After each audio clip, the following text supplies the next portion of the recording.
and venture outside of the International Space Station.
All right. For everybody on here, we have step 80.1 complete. FYI for the EV crew, you are now hot mic'd on space to ground 1, and you are go to pick up in step 81. 81 copies. EV2 copies. IV copies, and we got step 81 complete. So step 82, Chris, I'd like you on the UIA to check the depress pump power switch off. Okay, depress pump power switch is coming on the UIA. Sorry, Chris. Check that the depress pump power is off. All right, depress pump power is off. Okay, so the depress pump power is off, and the next step is to verify the depress pump enable LED is on. Depress pump enable LED is on. Okay, that sounds good, and now we're waiting for a Houston go to move into the crew lock depress cue card. And Houston is go to move into the cue card. And standby 1, don't move into the cue card quite yet. All right, I'm on the crew lock depress cue card, and Chris on the UIA, take the depress pump power switch to on. Standby 1 on cue card. Standby.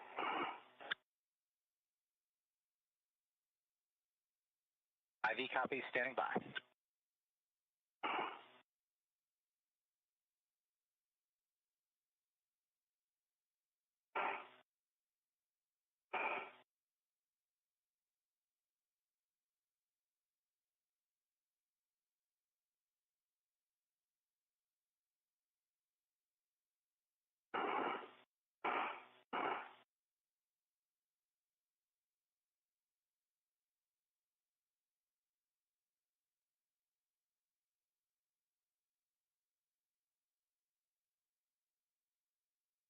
NASA astronaut Jack Hathaway continuing to lead NASA astronauts Jessica Meir and Chris Williams through procedures this morning ahead of depressurization. This morning, depressurization will occur in a two-stage fashion.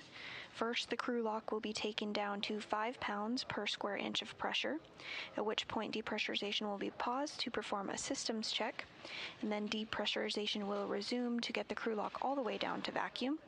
Once at vacuum, Meir and Williams will conduct suit checks and communication checks with Mission Control Houston before they put their suits on internal battery power. Say OFF.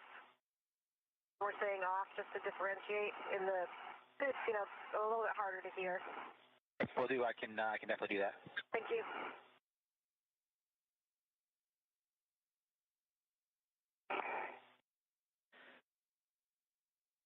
Airlock Houston, thanks for your patience right there. We just wanted to double check the depress pump status on here. We are now go to proceed to the cue card per step 84. Lock copies. We're in step 84, and we're going to do the crew lock depress cue card. All right, Chris, on the UIA, switch the depress pump power switch to on. Depress pump power switch is coming to on. Depress pump power switch has been switched to on. Okay, I'm looking at my timer for the 10 seconds.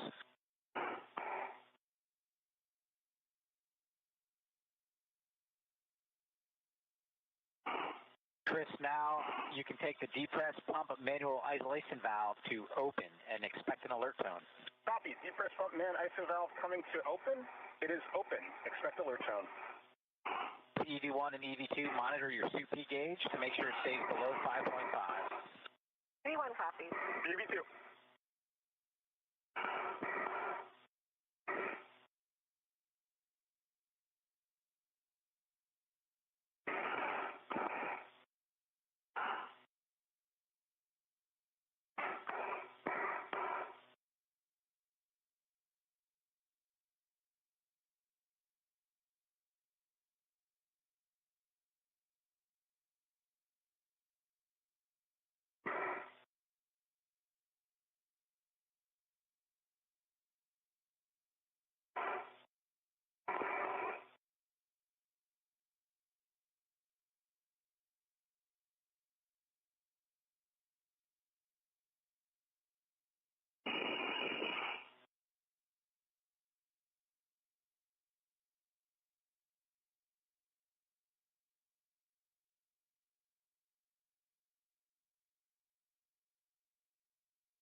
And if you're just joining us this morning, we're continuing to bring you live coverage ahead of the start of a spacewalk today. This will be the first of 2026 and the 278th in support of space station assembly, maintenance, and upgrades. NASA astronauts Chris Williams and Jessica Meir are suited up and in... My pressure is pegged at 5. My suit's very loud. Yes, hear the, Can you hear me? yeah, I can hear you, Jessica. Ivy can hear you as well. I understand that what is your SUP gauge saying? My SUP gauge is above 5. And EV2, my super gauge is right at 5. Keep monitoring. It says it should stay below 5.5. If it does get to 5.5, Chris, you can go ahead and stop the depress, and we'll check in with Houston. Copy.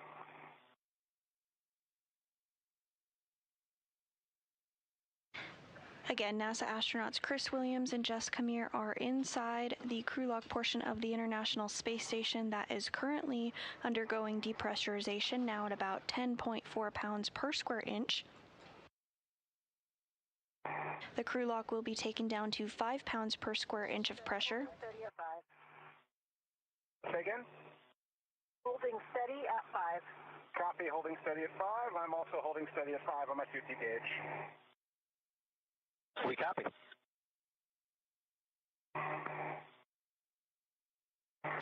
And now that the crew lock is at 5 pounds per square inch of pressure, there will be a pause for depressurization checks and system checks.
Once the crew lock does reach vacuum, Jessica Meir and Chris Williams will conduct suit checks and communication checks with Mission Control Houston before they put their suits on internal battery power, which will mark the official start of today's spacewalk.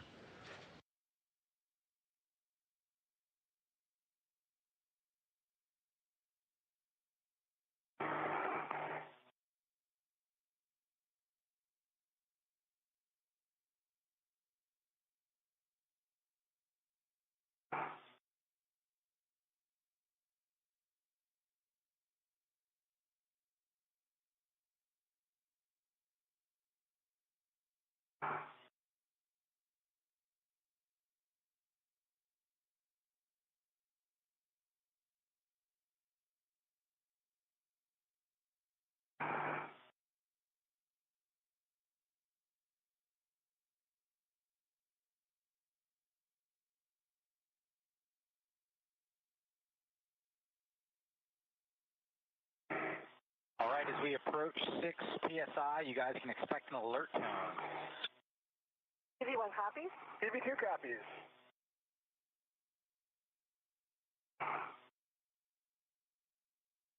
Pressure inside the crew lock approaching 7 pounds per square inch. Again, we will hold once 5 pounds per square inch of pressure is reached for systems checks.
Crew lock pressure now at 6.5 pounds per square inch.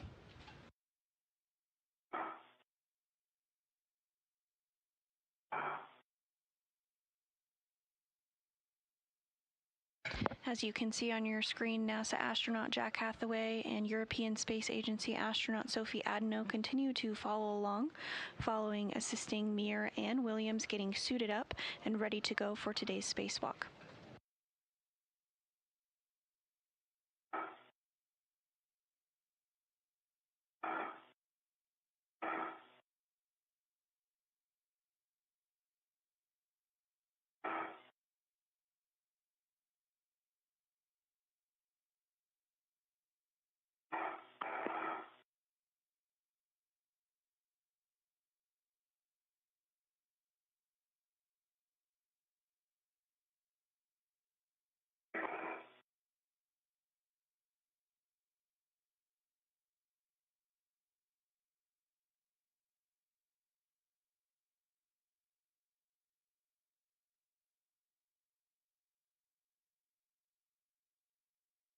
Pressure inside the crew lock nearing in on 5 pounds per square inch. Again, we will pause once that pressure is 5 pounds per square inch for systems checks and communication checks. All right, Chris, we still have a little bit to go. We're just decreasing through 300 millimeters now. When we get to 260, I'm going to have you take the pump isolation valve to close. So just a minute or two away from that. TV2 copies and is standing by, still showing just under 5 on my CP gauge.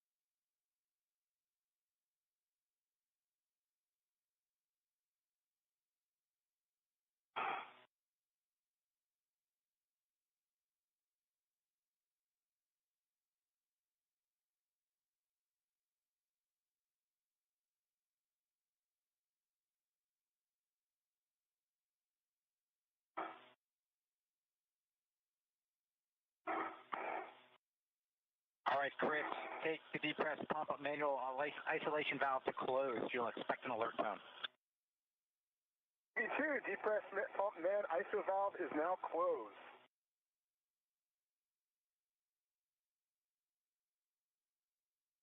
All right, we're seeing crew lock pressure right around 260. So we're going to go into a leak check. So for both EV1 and EV2, take your display switch to status until you see leak check question mark and then a long yes. You'll follow the displayed instructions. EV1 has leak check and long yes.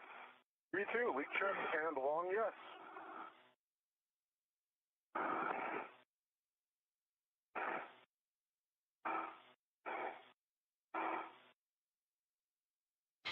And with the crew lock now at 5 pounds per square inch, those leak checks are underway.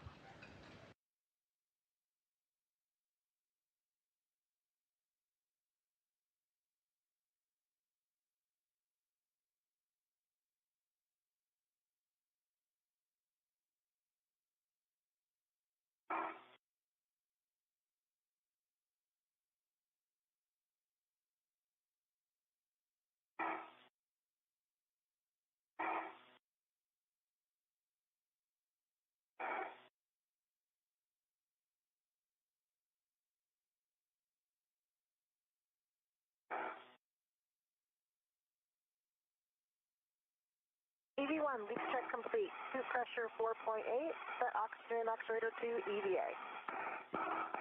And EV2, leak check complete, suit P 4.7, and setting oxygen to EVA. Okay, that's great news, guys. And just let me know that you both do indeed have your O2 actuator and EVA. EV1, in work.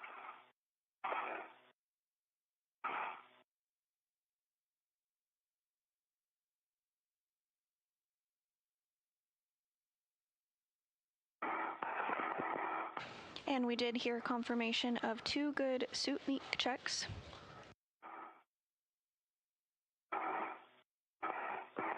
In work for EV2.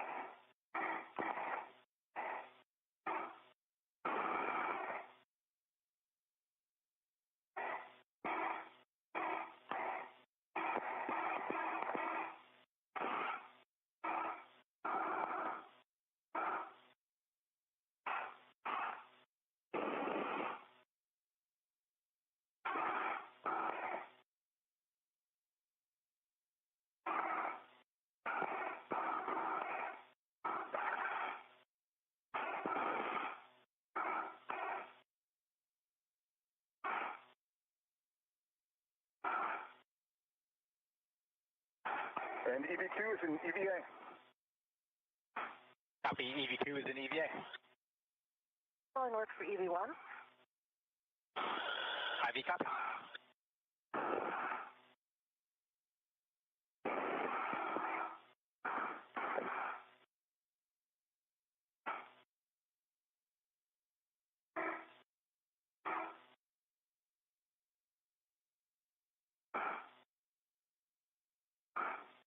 And as system checks continue, you are hearing some communications between...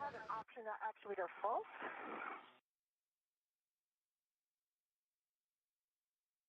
Sorry, we didn't quite copy that, EV1. I have an oxygen actuator fault currently. Oxygen actuator fault. Yeah, I'm back in press now. And it's getting a little bit stuck on EVA, still working on it. Are you saying you saw an oxygen actuator fault under DCM, or you're just having trouble moving it to EVA? No, I did have an oxygen actuator fault, but I think that was just because it was stuck in between positions for a certain length of time. I am now in EVA. Okay, copy. EV1 is in EVA.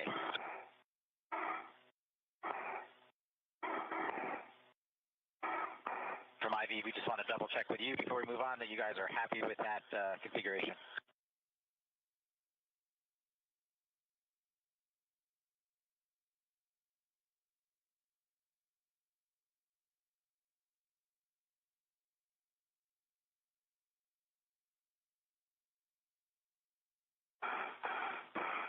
Airlock Houston, copy the calls right there. We are good with the config.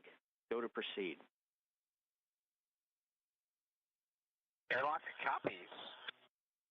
All right, Chris, on the UIA, take the depress pump manual isolation valve to open. You'll get an alert tone. The depress pump man ISO valve is coming to open. Press pump man ISO valve is open. And Sophie's going to check the emergency MPEG to open out here.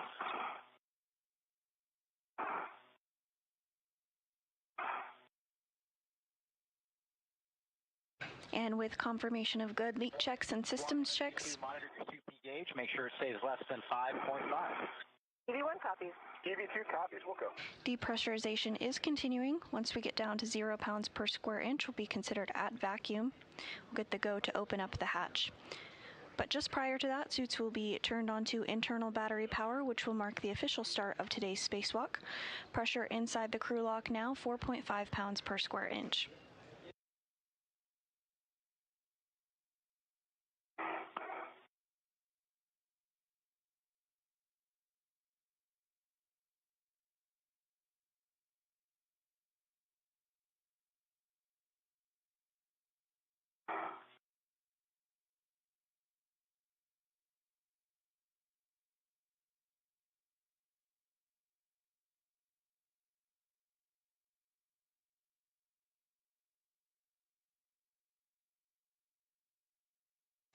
Now under 4 pounds of pressure per square inch inside the crew lock.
Pressure inside the crew lock now approaching 2.75 pounds per square inch. NASA astronauts Jessica Meir and Chris Williams are isolated in the crew lock section of the Quest airlock in preparation for the start of the 278th spacewalk in support of space station maintenance, assembly, and upgrades.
EV2 showing airlock P1.9 on my DCM.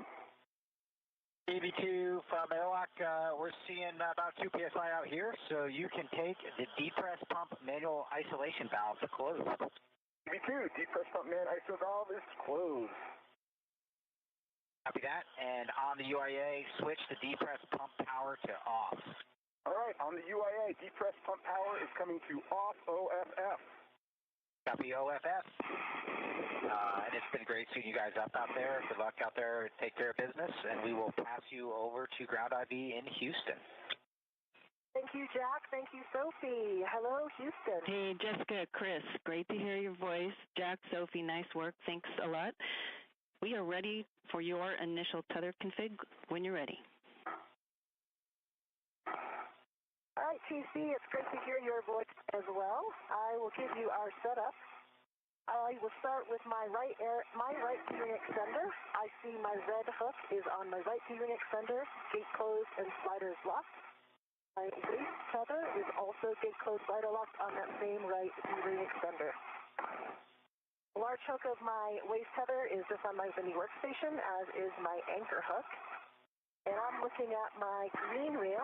It is currently unlocked. I can see my I can see EV2s.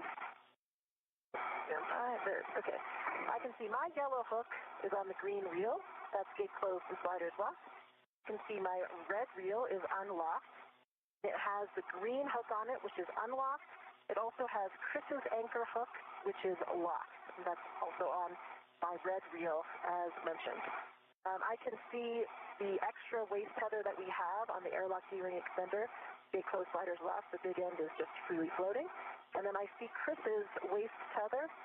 I believe that is his right waist tether. Stay firm. And is gate closed, sliders locked. Can actually see it all the way to him. Hand over. It is on his right gear. And we are in a handover between our satellites currently, but will regain communication and video of the crew here shortly. You did hear communications with NASA astronaut Jessica Meir and Chris Williams as they work with the ground to make sure that all of their tethers are configured as they should be before they step outside the space station to begin today's spacewalk. The green reel is unlocked. On my green reel, I have my yellow hook, gate closed, black on black, locked. And on my red reel, I have my green hook, which is unlocked. My red reel is unlocked, and that goes to my right gearing extender with the red hook, black on black, as Jessica called. On my left, on my mini workstation, I have my left waist tether, which goes to my left gearing extender. The small hook for that is gate closed, locked, black on black. Okay, you guys, I walked you right into a handover. So we caught most of the tether config, and I'm missing just a few checks. Let's start with you, Chris. It's mostly on you, Chris. Your the waist tether that you have to the airlock D-ring extender to your right D-ring extender. Make sure you got that hook closed and locked. Copy. I think Jessica can see that one. Yep, I reported both of those. It is closed and locked on his right gearing extender, and closed and locked on the airlock gearing extender. Okay, well, we didn't miss too much, evidently, so you guys got a great tether config.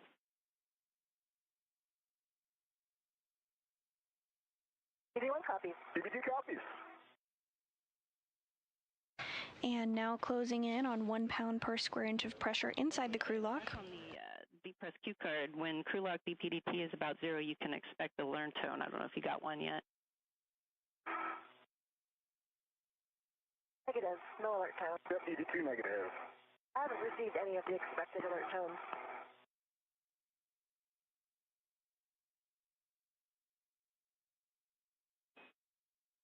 Okay, guys, we're going to hold here while we're waiting for the pressure to keep coming down. And as we pause, I'll come back to you for hatch ops. DD1. DD2.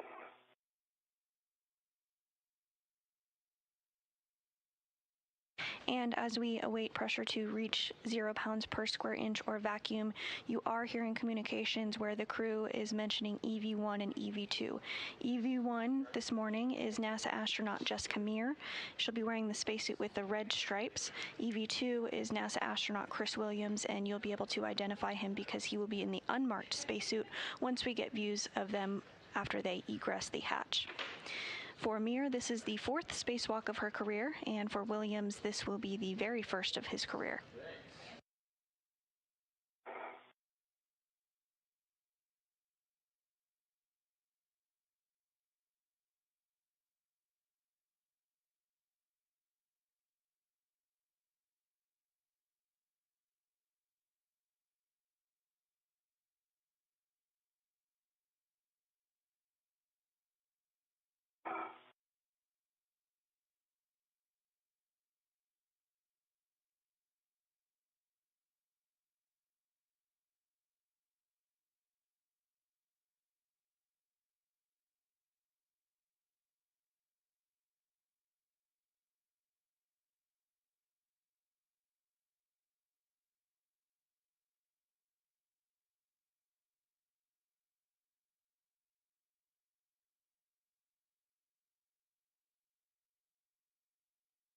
And back inside the International Space Station, on your left, you do see European Space Agency astronaut Sophie Adenau. And on the right, NASA astronaut Jack Hathaway. They have been primed to get the crew suited up and step through procedures this morning ahead of the start of today's spacewalk. Once pressure inside of the crew lock reaches 0 pounds per square inch, some system checks will occur, and then the spacesuits will be switched onto battery power, which will mark the official start of today's spacewalk. Pressure inside the crew lock now less than 1 pound per square inch, 0.93 pounds per square inch currently.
And if you're just joining us this morning, we are nearing the start of today's Spacewalk, U.S. Spacewalk 94, where NASA astronauts Jessica Meir and Chris Williams will exit the station's Quest airlock to prepare the 2A power channel for future installation of International Space Station rollout solar arrays. Once installed, the array will provide additional battery power for the orbital lab, including critical support of its safe and controlled deorbit. Today, NASA astronaut Jessica Meir will serve as Spacewalk Crew Member 1, or EV1, and will wear a suit with red stripes, while NASA astronaut Chris Williams will serve as Spacewalk Crew Member 2 and will wear the unmarked spacesuit. This will be the 4th spacewalk for Meir and the 1st for Williams. About 0.6 on the hatch pressure gauge. Copy. Copy that, Jessica. Thank you. We're still standing by. Copy. And as you just heard, the crew lock is continuing to depress down to 0, currently at 0.55 pounds per square inch, so getting closer.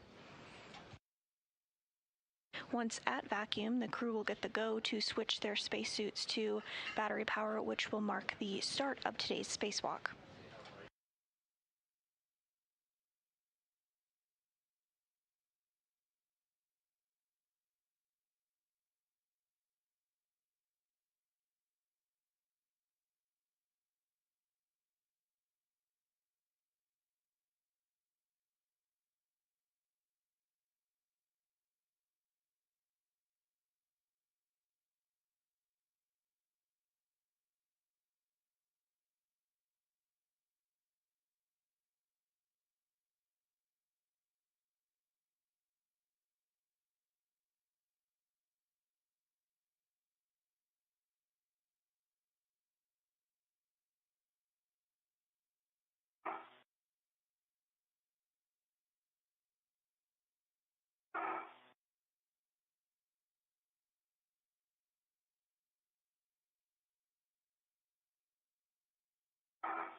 All right, Jessica, big moment.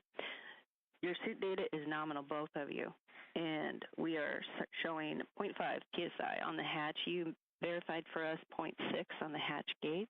You have a go to open and stow the EV hatch.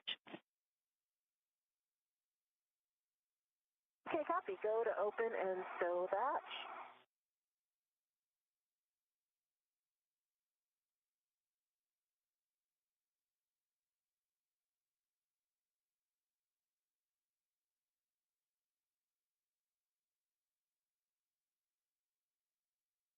And you did just hear that communication that the crew has the go to stow the hatch.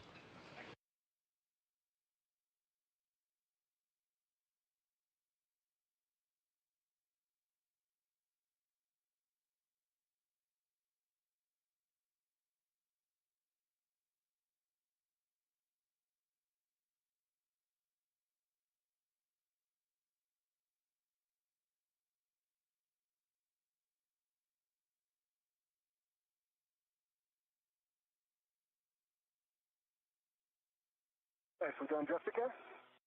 Okay, hatch is open.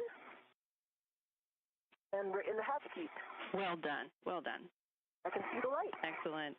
Okay, for Jack in the airlock, you can put step 15 into work, emergency MPEV to closed.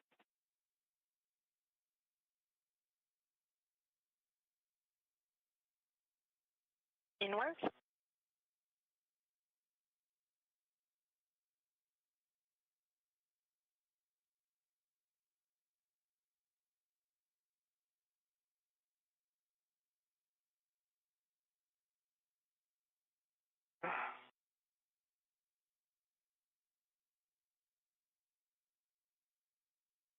complete.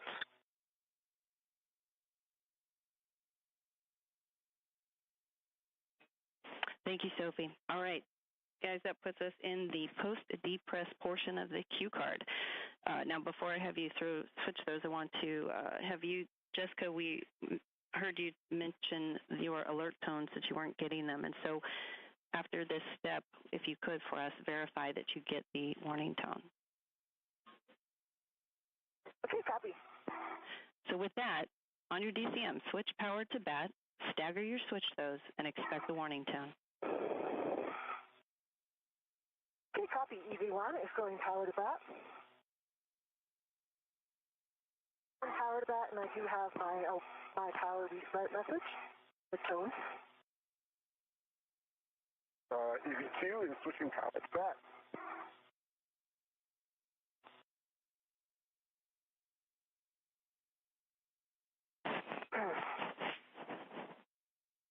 Okay, I copy you both are in BAT, and you got the tone, Jessica?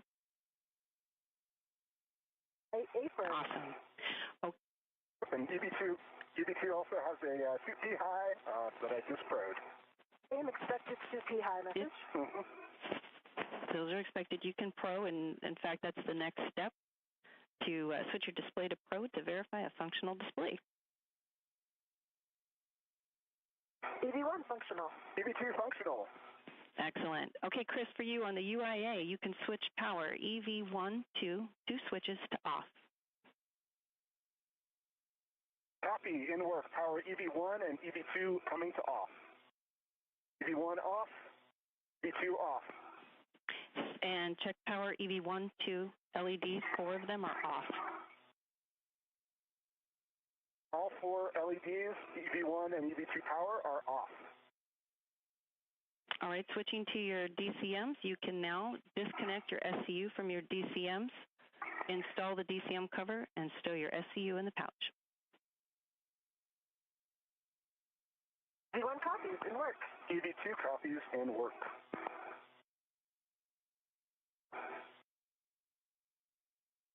EV1 demated. EV2 demated.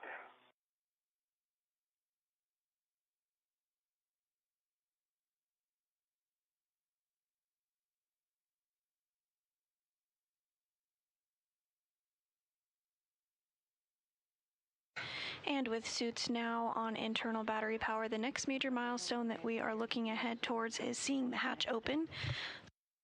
You do see on your screen there that circular structure. That is the space station hatch that we will see open here shortly. And I have my DCM cover in place. EV2 has SCU in the pouch and DCM cover in place. All right, well done, guys. For you, Chris, you can check that the depress pump man ISO valve is closed. Pump man ISO valve is closed. All right, on your DCMs, take your temp control valve to max hot. In work? In work.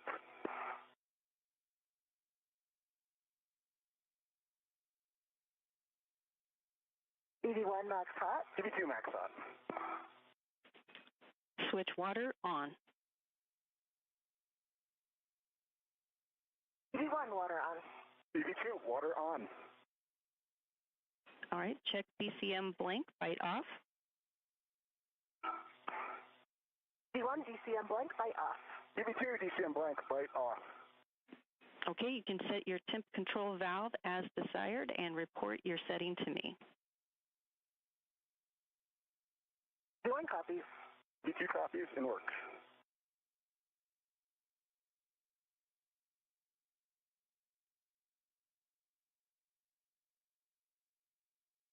EV1's currently at 8. EV2 has TCV set to 6. Copy. EV1 is at 8, EV2 is at 6, and if you will, report all subsequent TCV changes to me as we go along, and then report your suit key gauge. EV1 suit key gauge is 4.2. EV2 suit key gauge 4.4. Copy 4.2 and 4.4, EV1, EV2.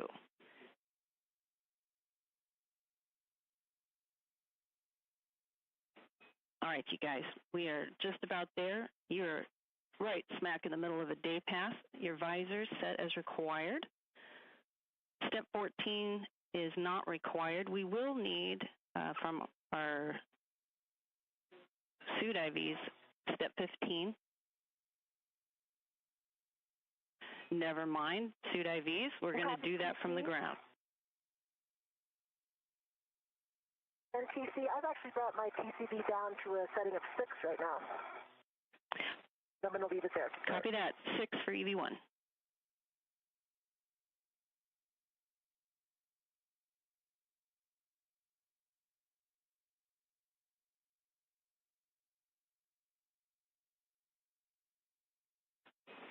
Okay, Jessica, Chris, we are ready to step into our timeline. You ready? V1's ready. EV2, ready to go. You sound ready. Okay, Jessica, you can open the hatch thermal cover and release the hook from the magnetic plate D-ring. You'll attach that hook to the stowage tether point there on the thermal cover, and then cinch the strap until it's snug, and we expect 6 lines visible. If you'll confirm that for me when you're done. Okay, copy. And the hatch, the thermal cover was open, of course, still held on by the hook. And I'm putting that into the stowage location now. The stowage location, and I see 6 lines. Perfect. 6 lines. Thermal cover is open. Excellent. You have a go to egress, and as you come out, if you can, when you're able, turn on your HECA. And as you can see on your screen, the thermal hatch cover is now open. Today's spacewalk officially began at 7:52 a.m. Central Time this morning, the 278th in support of space station assembly, maintenance, and upgrades.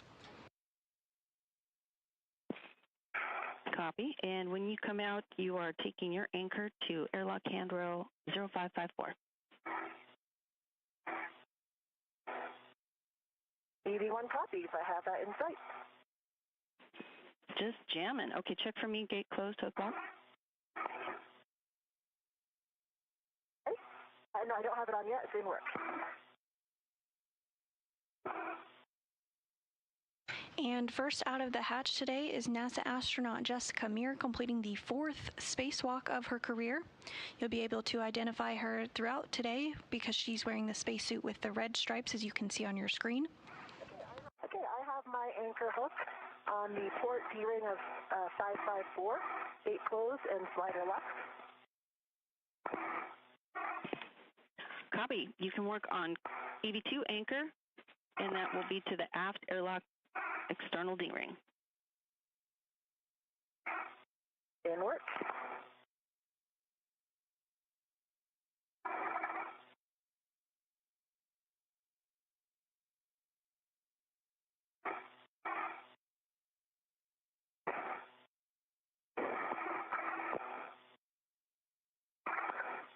Okay, I have EV2's anchor hook on the aft D-ring of the airlock, gate closed and slider locked.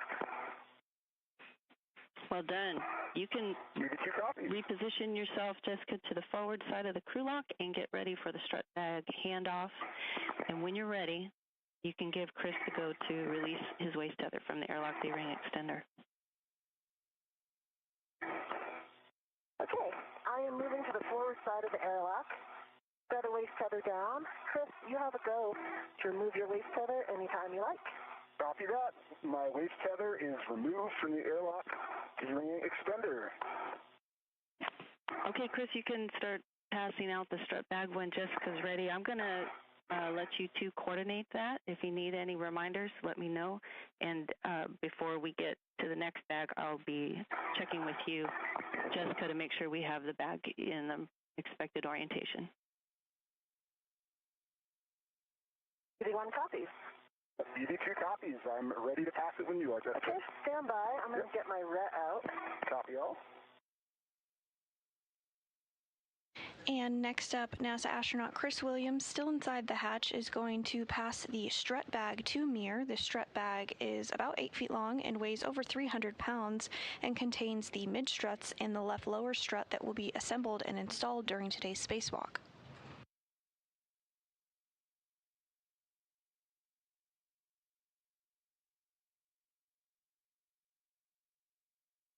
Okay, Chris, I'm ready for you to pass out the bag. Okay, strut bag is coming down.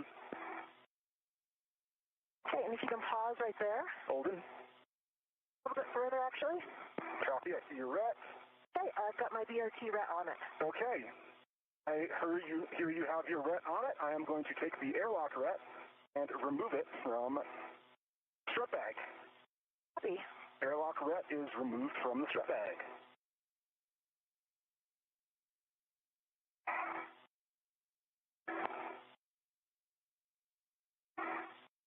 That airlock ret has been reattached to the airlock gearing extender. Okay, copy. And I copy as well. Nice work, you guys.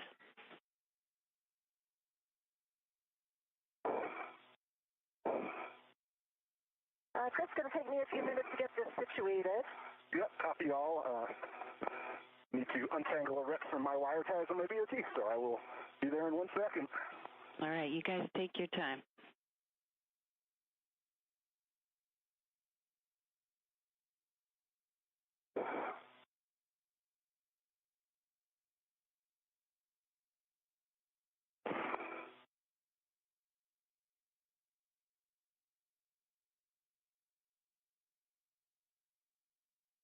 You see, I've got the adjustable that was on the handrail of the strut bag on the bag on my Windy workstation now as well. And I'm going to work on getting this in a acceptable orientation on my BRT. Excellent. And just a reminder, the tape goes toward your head. Copy, I've got the tape toward my head.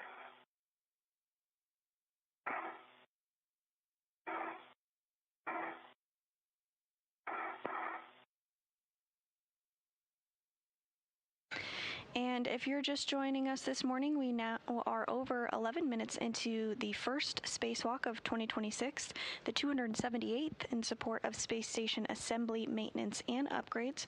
On your screen, you see one of our spacewalkers, NASA astronaut Jessica Meir, who has egressed the airlock this morning and is working to get the strut bag, that 8-foot-long bag you see on your screen, configured.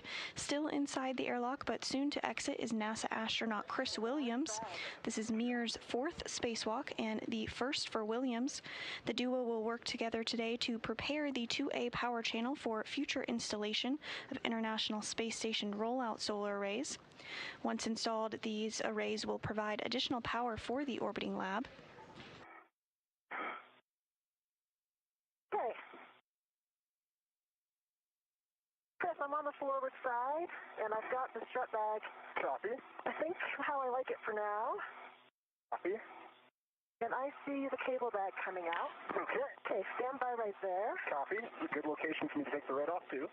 Okay, and I'm following along, you guys. I heard what you said, Jessica, about the strut bag, and I assume you got your mini workstation red to the non-taped end of the handrail.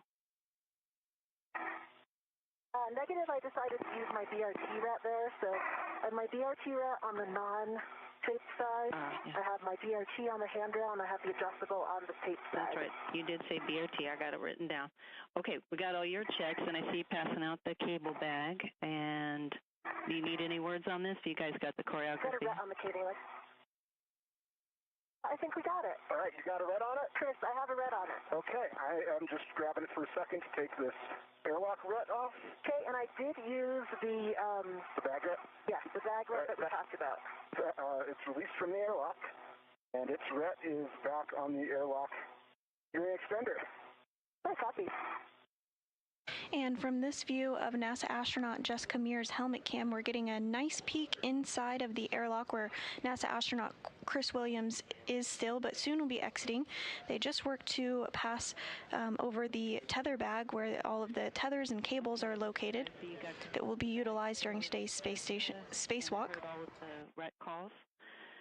Chris, just a heads up for you, when you come out, you'll be biased toward the aft side of the crew lock.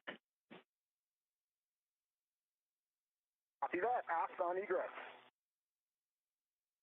And the bag's floating up a little bit, but I have a hand on it, so you can just hit it with your foot if it's in your way coming out. Okay, copy that.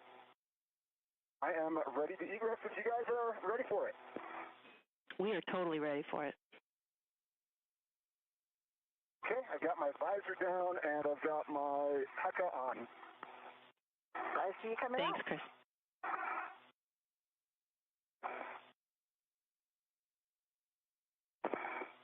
And NASA astronaut about to exit the International Space Station for the very first spacewalk of his career. And straighten up a little bit. I see your spacer getting caught. Spacer's getting caught. Yep, if you can get your legs a little bit straight down. There you go. Here we are, yep. And I am right to your right, so you can go aft. Copy, I'm going to go aft. Yep. I got caught on my BRT from the airlock, so I am free now. Copy. And I am coming out. Hey, like we talked about, go ahead and get comfortable.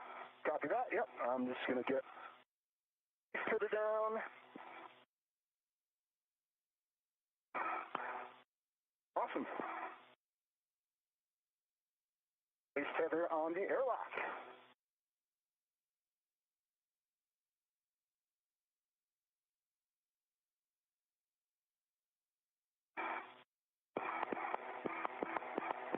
Okay, and I got my end effector down. Okay. Would you like to go ahead and close the thermal cover before we transfer the bag? Sounds like a great idea. I can help you on this side. Copy that. Get started. I can finish it off. I got it. ATC, I see the thermal cover is closed. Awesome.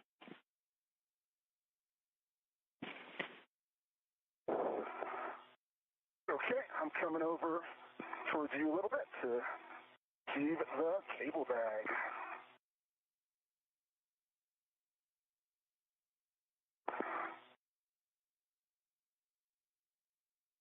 Oh, strut bag's kind of... Yep, I see it. Has a lot of momentum.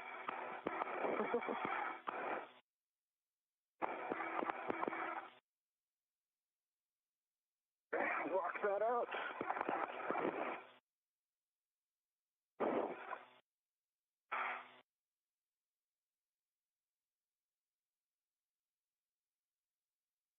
Okay, got my BRT out. Got my BRT right. And we are getting some spectacular views of the Earth from Jessica Meir's helmet cam. The International Space Station is currently flying 260 miles over Africa. And I'm going to take the cable bag. Okay. You have positive control? I have standby. I have positive control. Okay. And I've got a good BRT rep on the cable bag. And I'm just going to get this with the mid facing away. And you might want to move aft a bit again. My rudder's right here. Copy that, yep. Coming aft. Just get this on my BRT.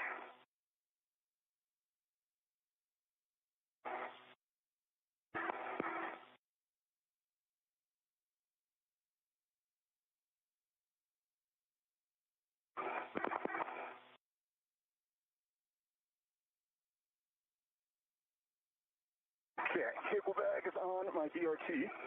Okay, are you ready for me to release? Do you have a bet on it? I have my BRT rep on the cable bag. Good connection. Okay, you ready to receive the bet back? I am ready to receive the back. I got it. Here it comes.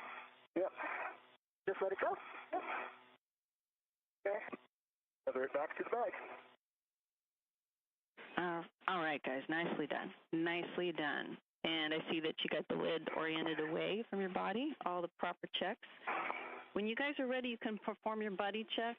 and we'll just be listening to what you're saying, and if you miss anything, I'll let you know. All right, Chris. Let me just get into a better orientation.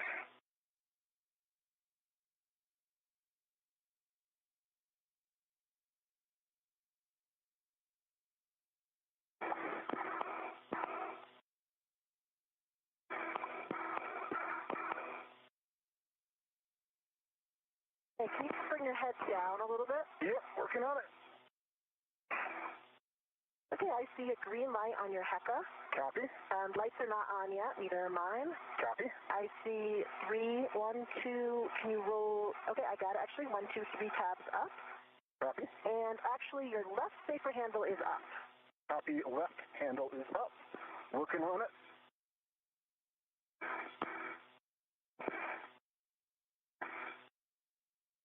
Okay, I think that might have done it. All right, turn, roll toward me a little bit. Yes, it's put down now, and I can see that the right side is also down. Copy that. I see you've got the bag on your DRT, and you've got a good tether config. Copy all. All right, and I am, look at you. I see your HECA light is on. I see your helmet lights are off. Just get a little more stable here. Okay, I see you've got 1, 2, if you can, if you're on your left, 3 taps. The left safer handle down, and I see right safer handle down. I see you've got the strut bag on your left. All your tethers look to be in good order. And I've got a nominal hat and I'm a glove inspection. Hey, and I didn't give you my hat or gloves yet either. My hat is dry and nominal gloves. Okay. Don't forget buddy check. You guys got them all, and I copy dry hats and good gloves for all. And Chris, just before I get you guys on your way with translation adaptation, just want to give you a heads up, Chris, that we are not getting any biomed data, but we are getting good suit data, which indicates there might be a physical connection with the electrodes that is compromised. So, but we are good to continue with the EVA. Just wanted to let you know that about our insight into your biomed. Okay, copy that. I'll let you know I'm feeling great. Well, that's exactly what we want to hear, so keep it up. Okay, with that, you can perform translation adaptation as required. Copy that.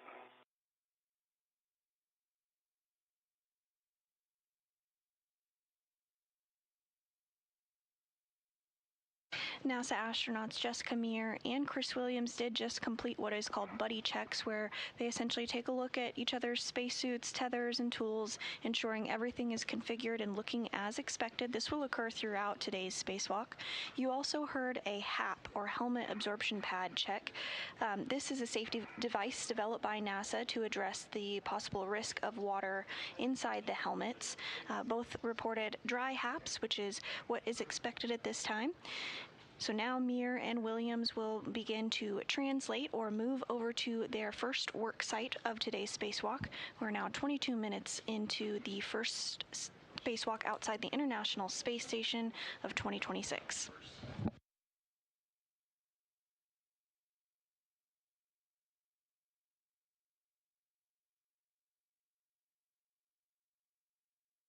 Okay, I'm feeling good. Feeling good? Yep. All right, TC, I think with that, I am ready to start translating up the fetus spur. Oh. And Chris can continue his translation adaptation when he goes to ESP2. Okay, that sounds like a great plan. Just to let you know, we are coming up on a bit of a handover in about 3.5 minutes, so let me get you guys started. You are going to translate out first. Jessica, you're going to head up on the forward face and head out port. And your green hook location is nadir of the P1 FHRC. When you are past the MT, just give me a holler. I know I'll be looking for 3651, the nadir handout. Oh, look at you, remembering your numbers and all that.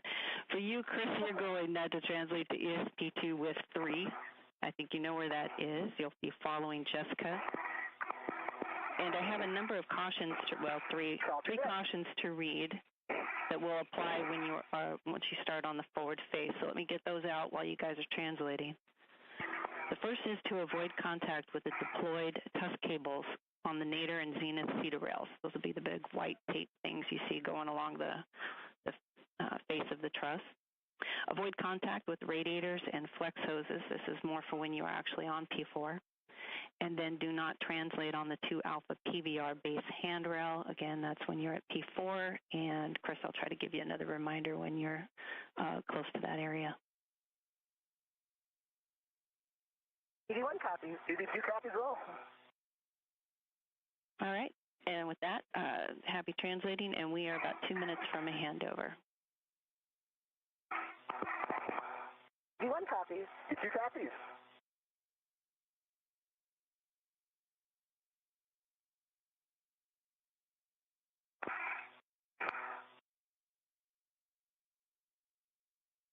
All right, Chris, I'm going up the Cedar Spur. I'm going to go nice and slow with this bag. Copy that. I'm going to get up to the toolboxes and make my reach over to ESP2.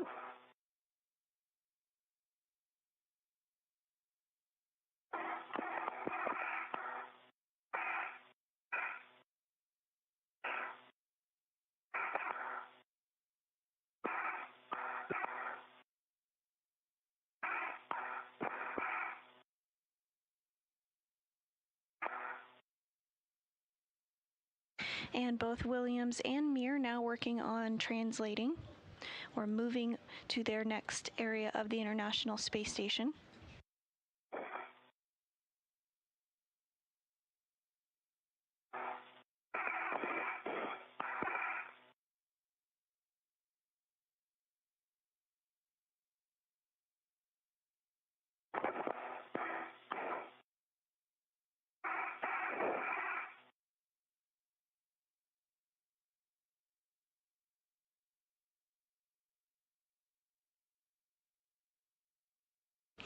And Williams is working to grab the Worksite Interface Extension, or WIFIX. It's a tool that are used by astronauts during spacewalks to extend the capability of their workstation foot restraints. In a short time, Williams will work to get inside of the APFR, or Articulating Portable Foot Restraint, and this WIFIX tool will help give him a better reach as Meir and Williams work to install the mod kit this morning.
Chris and Jessica, just want to let you know I'm back with you, and we see views through your HECA.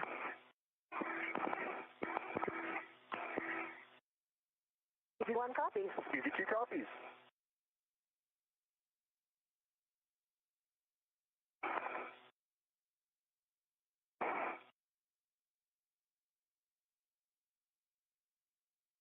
And this view from NASA astronaut Chris Williams' viewpoint as he works to get the cable bag stowed. The cable bag will be utilized later during today's spacewalk, but is not needed at the moment, so he's going to stow it temporarily.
Okay, I have the bag ready to the WIFX and the WIFX removed.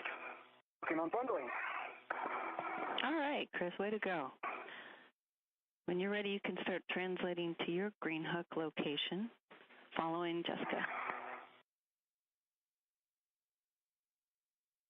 And you can see that WIFX or worksite interface extension in Chris Williams' hand there.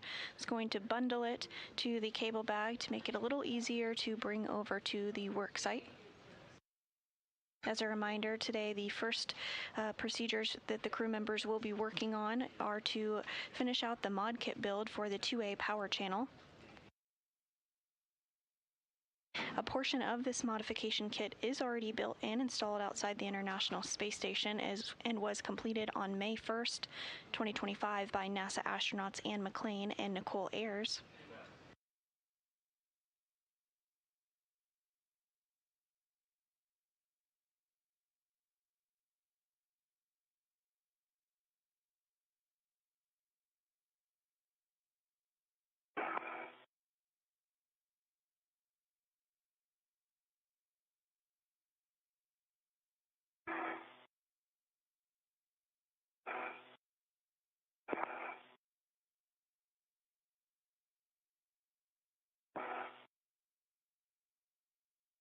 Okay, I'm just past the MT. That was a bit interesting with the bag, and I am at the FHRC. So I'll get ready to do my green hook. Copy, Jessica. Yeah, I saw you managing that big bag going under there. Good job.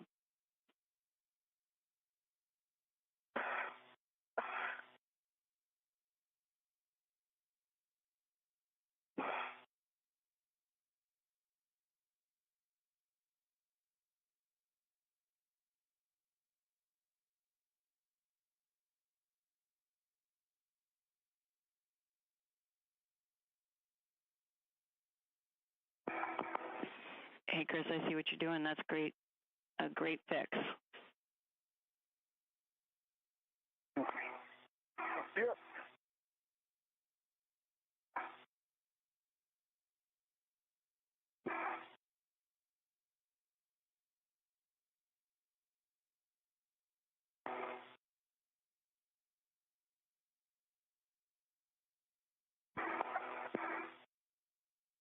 And we're continuing to get views of NASA astronaut Chris Williams during his very first spacewalk of his career. He was working to bundle that WIFX to the cable bag, essentially using a large wire tie to do so.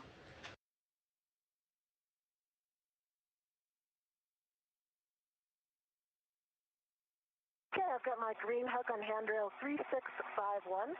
It's closed, rider's locked. Copy, Jessica. I copy that, Jessica, and I've got the WIFX bundled on my BRT. Okay, copy both of you. So, Jessica, you're heading out to the 2 Alpha IEA.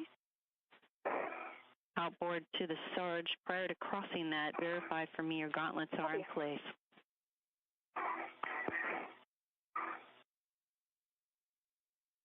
Give you one copy.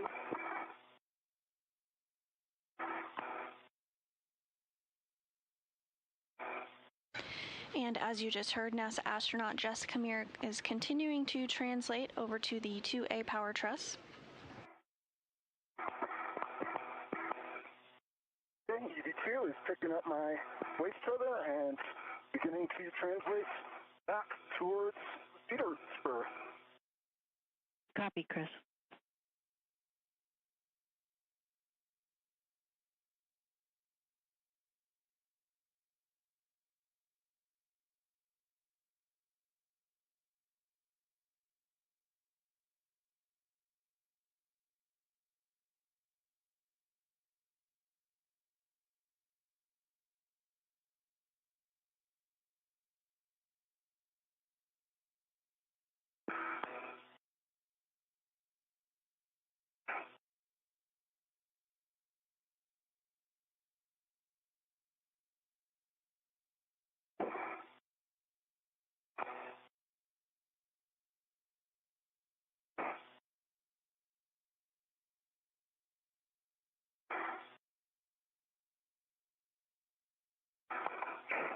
And this view of NASA astronaut Jessica Meir as she continues to translate. Jessica's safety tether.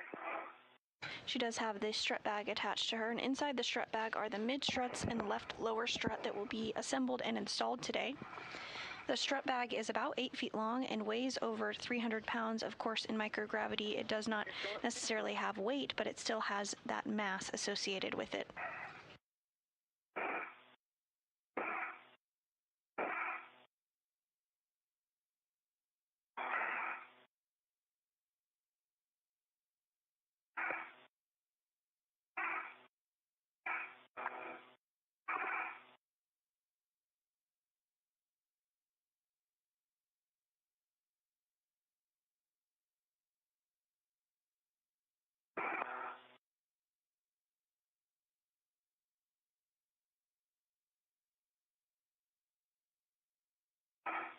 B2's at the top, see the first.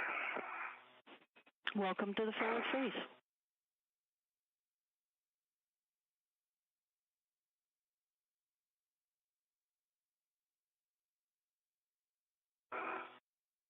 Jessica, verify for me your gauntlets are in place.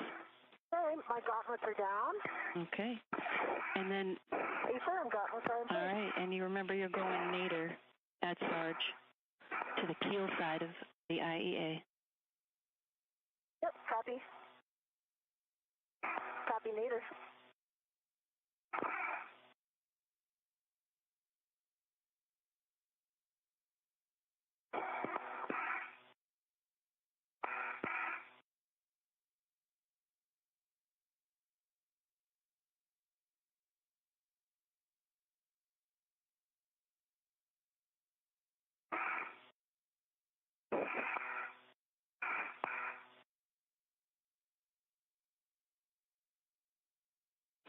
And Chris, I'm watching you, but when you are past the MP, just let me know.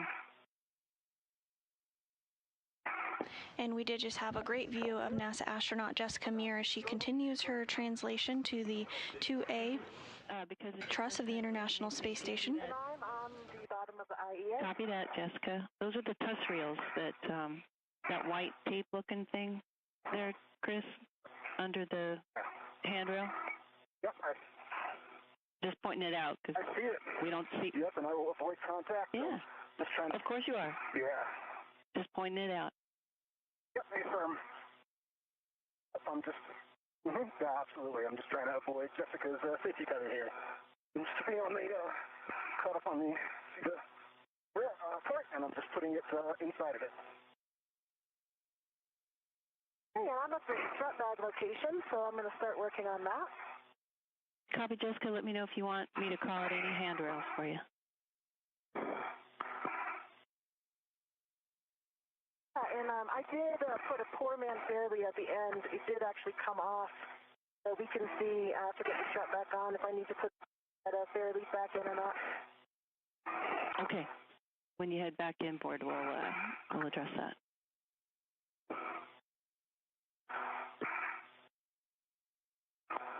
And Jessica Meir is now going to work to stow that strut bag temporarily. Once Williams joins her in this location, they'll hand off the cable bag.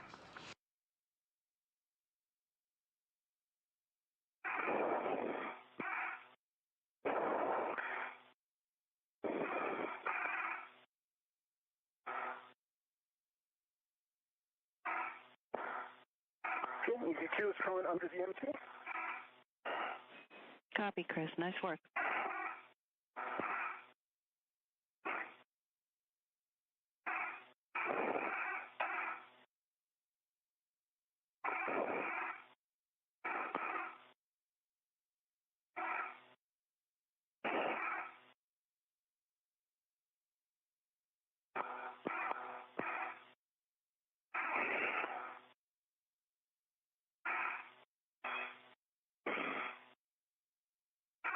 Okay, I've got the strut bag off my VRT.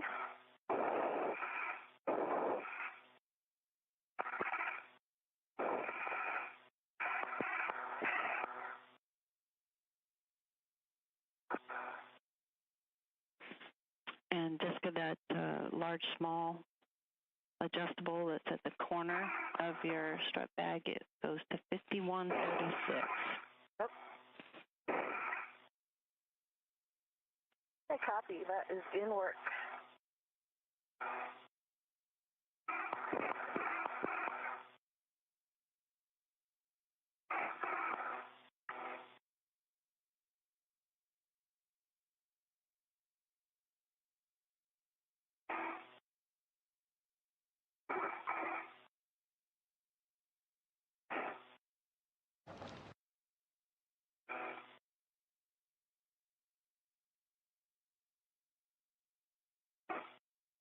And if you're just joining us, we are now 40 minutes into today's spacewalk.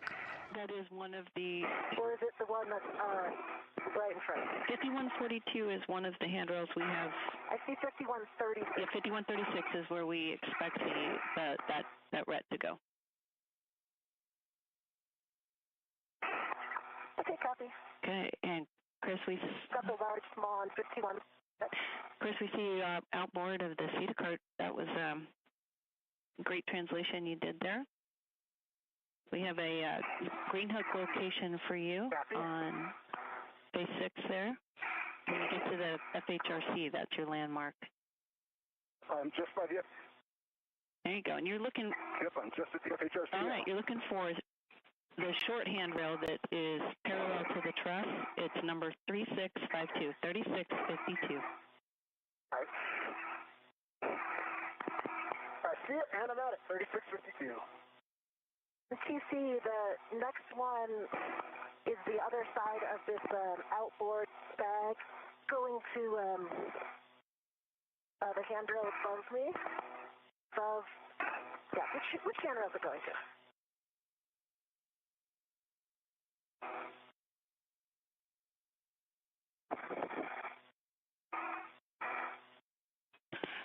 And Jessica, we're expecting a large small to go to 5142. And I believe that's the short one that is facing the BGA.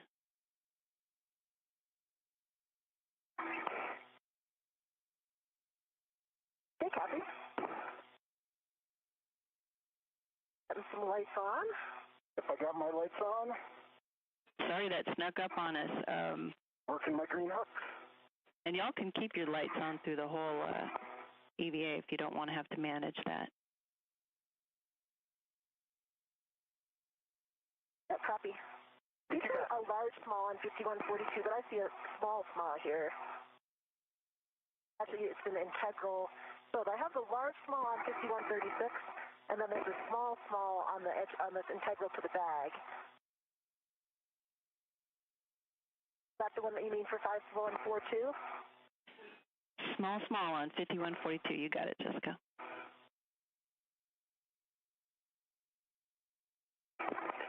And I've got my green hook down on 3652, in this small handrail, and I am continuing outbound.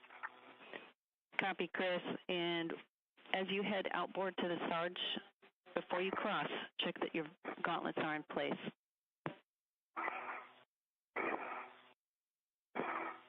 Copy, will go.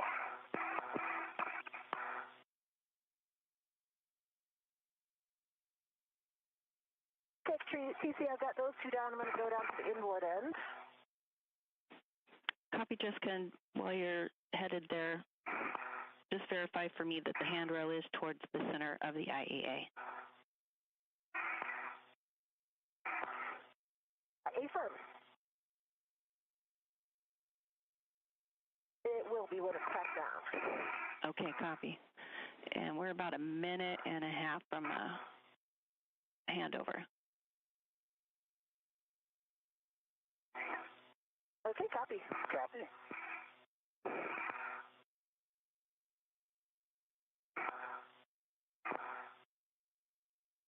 And Meir and Williams are continuing to translate to the 2A power channel location for the work that will be done today. At the Sarge, my gauntlets are down. Awesome. Thank you. You did hear the call out that we are in an orbital nightfall, and of course you can see that on your screen here as well. The International Space Station does orbit the Earth every 90 minutes, which means the crew living and working aboard the space station sees a sunset and a sunrise every 45 minutes.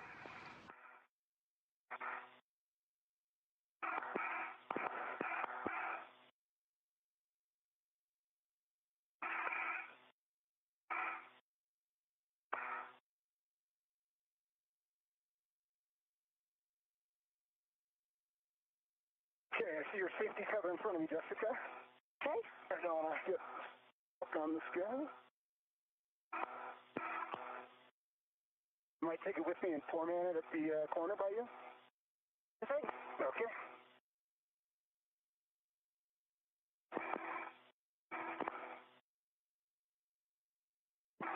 Okay, format fairly down for you.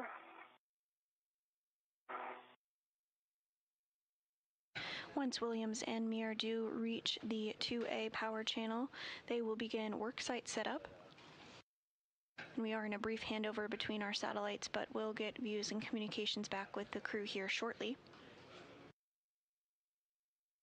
If you're just joining us, we are 46 minutes into today's spacewalk. It's the first outside the International Space Station this year and the 278th in support of space station maintenance, assembly, and upgrades. Today's spacewalk is the fourth for NASA astronaut Jessica Meir and the first for NASA astronaut Chris Williams. The main task for today is to prepare the 2A power channel for future installation of International Space Station roll-out solar arrays to provide additional power for the space station. Additionally, swabs will be taken outside of the space station and tested for possible microorganisms as part of an ongoing experiment. Your poor safety cover keeps popping off and trying to snag me. I'm trying to figure out how to best manage that one. Let me see if I pull it a little bit. Is that going to help you? Let's see. Maybe you can try to do a little weave here. That might be a better option. Let's see. Okay. I've weaved it across here. It might stay now. Okay, copy that. All right, guys, we're back with you both in comm and video. Okay, TC, I've got the inboard side on handrail 5126, so I've got 3 hooks down. Are we expecting 4, or is that a good config for the strut bag? That's not just a good config, it's an excellent config. Got it all. And thank you. You're welcome. Make sure that the tape is toward the mass canister, which I'm assuming it is because you have all the right handrails. Yes, it is. Okay. All right. Excited. Let's see. You guys are going to work on passing the cable bag, handing that off to one another. I will come down toward you, Chris. Copy that. I've got the cable bag over here. Now I'm going to work on getting it secure. I'm going to have to undo my weave here. Let me know when you're ready for handrails, Jessica. Okay, copy. Actually, I see them right in front of me. I think it's 5122 and 5117. Close. I've got 5109 and 5117. I think 5109 is around the corner. I see the one on that one. Okay, I see it. Chris is there now, so I will wait until he is gone before I get that one. Okay. So, and let's see, we're going to put it this way. Yeah, the hinge is going to go toward the center.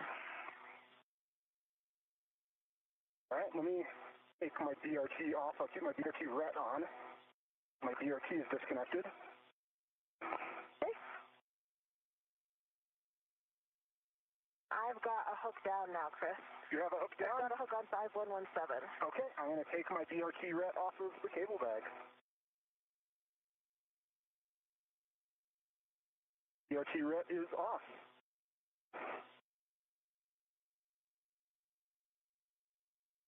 Any chance if you're right at that corner handrail, you can tack down the other edge of it? I am, and I can. Let's see. What do we want? Whatever that left corner is. Yeah. Oh. But yeah, anything on that side that's facing you. Let's do it, or...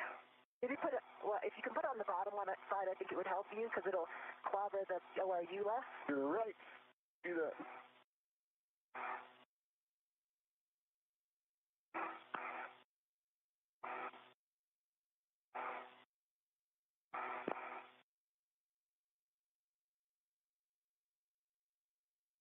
And I'm right next to you. Yep. All right, I see it there. That's a good config. See, the cable bag is temp stowed, and I'm going to work on getting the WIFX. Okay. And I'm going to work on heading back towards the, towards grabbing our, ATFR. Okay, sounds good. Okay, copy all, guys. Good work. And I copied, Jessica, you're going to work on the WIFX. I want to just throw out there that we have the GoPro set up that we'd like to have you do at some point, so I'll leave that up to your discretion when to set that up. Yeah, I was thinking I would do... Sure thing. I was thinking I'd bring the WIFX over, and then my next move is to open up the strut bag anyway, so I thought that I would do it then. Good plan.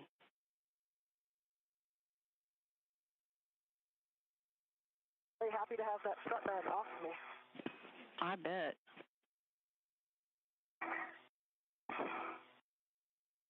Yeah, I'm crossing back over the Sarge. Copy, Chris. TC, I've got one of my reps on the WIFX, so I'm going to release this with rep that's on the bag. I'm going to leave it on the bag. We're going to use that later for the lens cover. And NASA astronaut Jessica Meir now working to unbundle the WIFX from the cable bag. As you see on your screen there, that WIFX is the worksite interface extension, which is used by astronauts during spacewalks to extend the capability of workstation foot restraints. So that will be utilized here shortly.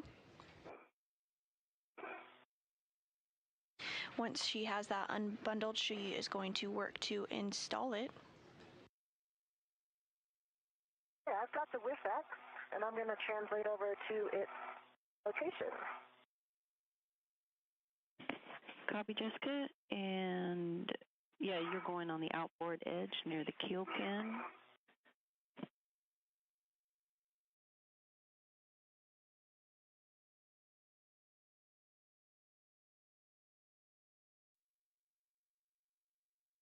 Meanwhile, NASA astronaut Chris Williams is translating to the port CETA cart to retrieve the articulating portable foot restraint, which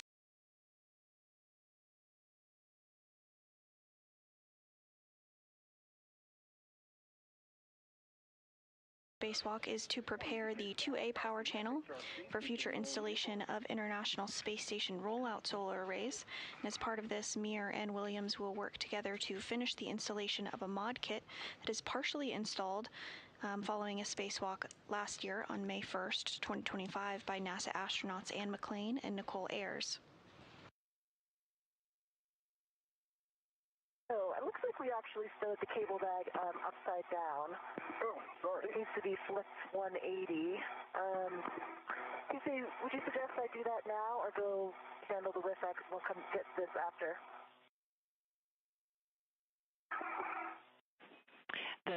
Basically, The consensus here, Jessica, is to get that WIFX out of your hands into the WIF and then come back and fix up the bag.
We're now 55 minutes into the 278th spacewalk in support of space station maintenance, assembly, and upgrades.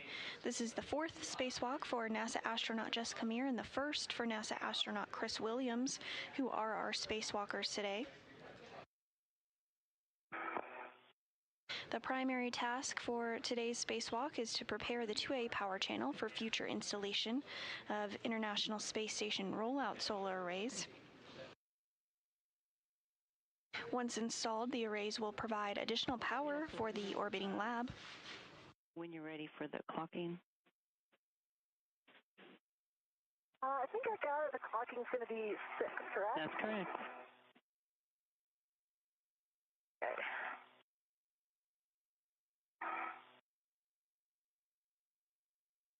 At this time, both Meir and Williams are working to install and set up their work areas, including tools that will be utilized during the build-out of the mod kit today.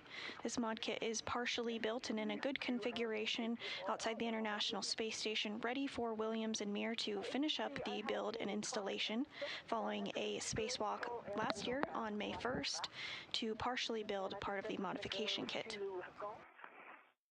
You don't even need me, Jessica. You got it. Clocking is 6, golf. Oh, we need you. Maybe later, right? We need you. I'll hang out with we you. Need you. Thank you.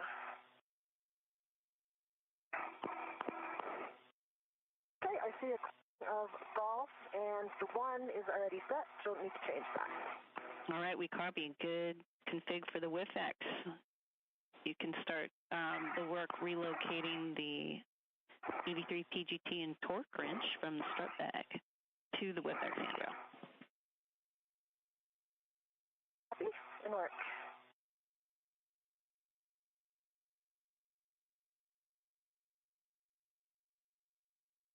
And you did hear some communications there from the ground here in Mission Control Houston.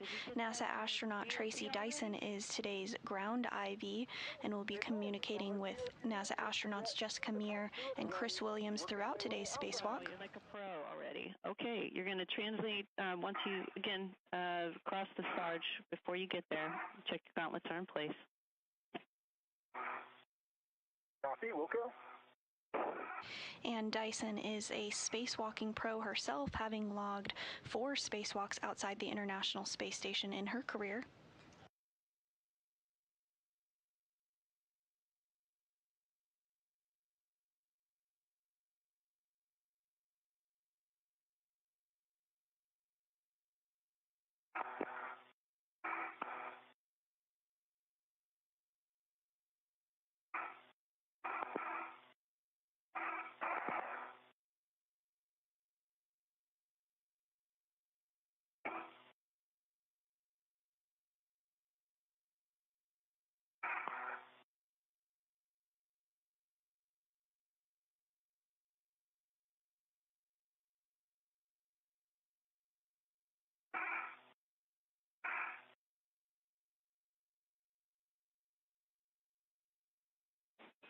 You guys ready for a confidence booster?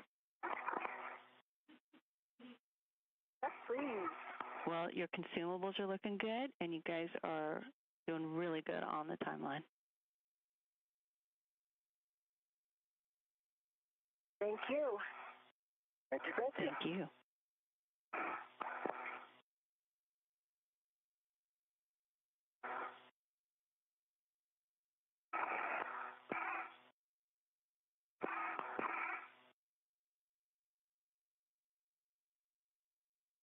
And Williams is continuing to translate prior to installing the articulating portable foot restraint in that WIFX.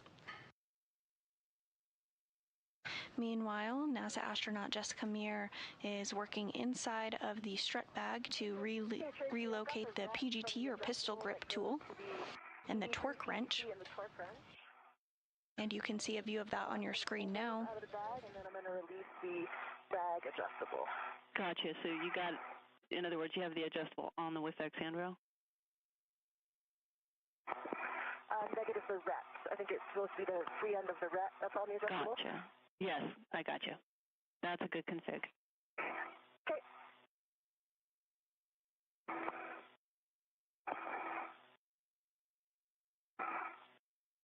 And I've released the other end from the bag. Okay. It's almost like you're reading the procedures, Jessica.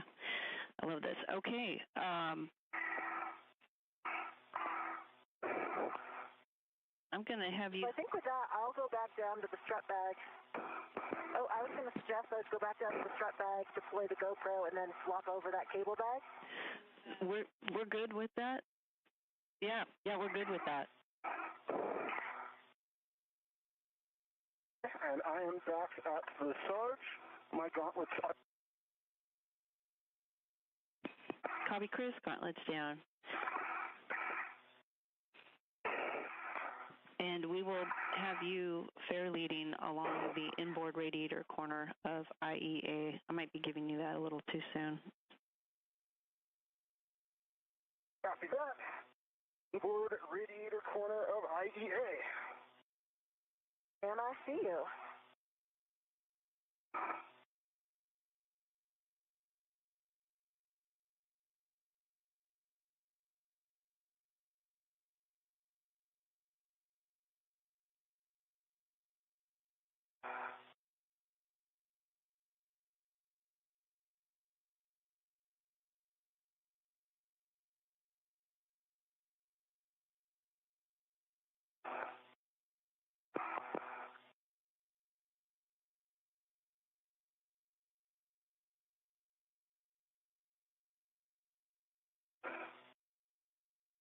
So in my head, we had the GoPro on the other end of the bag, but we have it on the far end. Copy.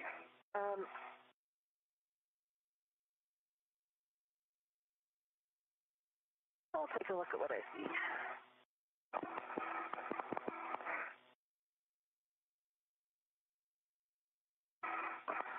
Yeah, Jessica, we had it on the inboard, what would have been the inboard side.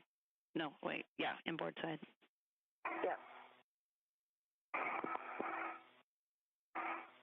Yeah, I got it right here.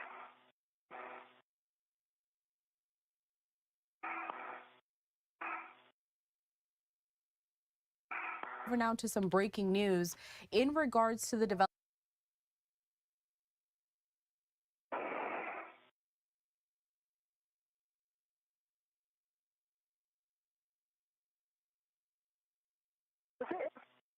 Was actually going to be like go into a receptacle. I think the nut was just going to go into like a whip.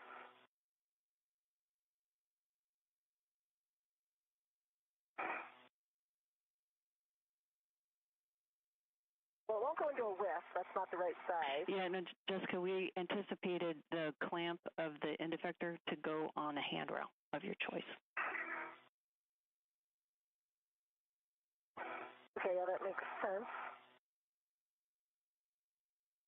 But handrails that are down here, okay, maybe over here.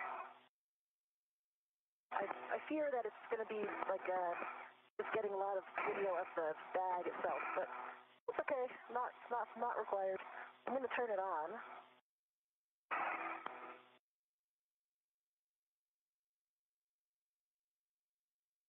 See a blinking red light are rolling. I'm waving to the camera, and I'm going to try to pan it over to Chris. I'm still working on trying to get this eve fairly to stay. You still want to top off? Yeah, that was what I was saying. Much different than the string ones. They tend to pop off. So if you really think it's going to keep popping off like that, you know, you can consider a rich man if you like. Hey guys, for you, Jessica. Copy that. Sorry to interrupt. Jessica, we have some handrail suggestions for the GoPro, and they would be more on the inboard side of the IEA, around 5109, 5110, or 5115. And that'll give a nice big picture of what you guys are doing. And those are at the outboard ends, or you were breaking up a little bit at the start there? The inboard side, over by the cable bag. Inboard end. Okay. And those handrails are 09, 10, and 17, ending in those numbers. Okay, copy. And for you, Chris. So, and you think that Go ahead. You thinking to leave it on the bag, Rhett? Well, negative. Once you have it connected, you can red it to the handrail that you're clamping to.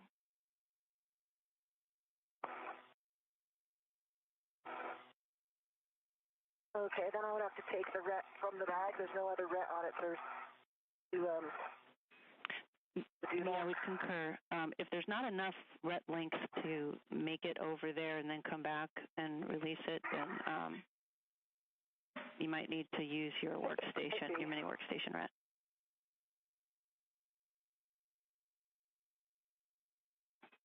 And Chris, I see you working on that fair lead. You know, we actually have a name for that, and it's called the middle class fair lead.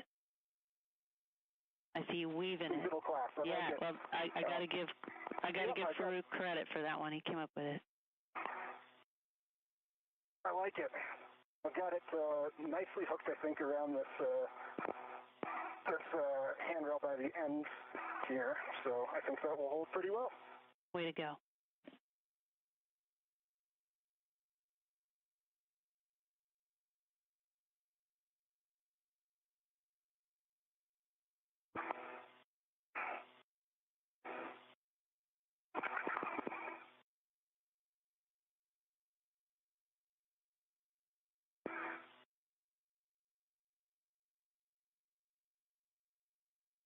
I've actually put the mutt on 5117. Near the corner here, next to the cable bag. And I think it could be a good spot to try. We like it. I think I'm just going to leave the ret on it to the bag. Okay, sounds good. Not in the way of anything.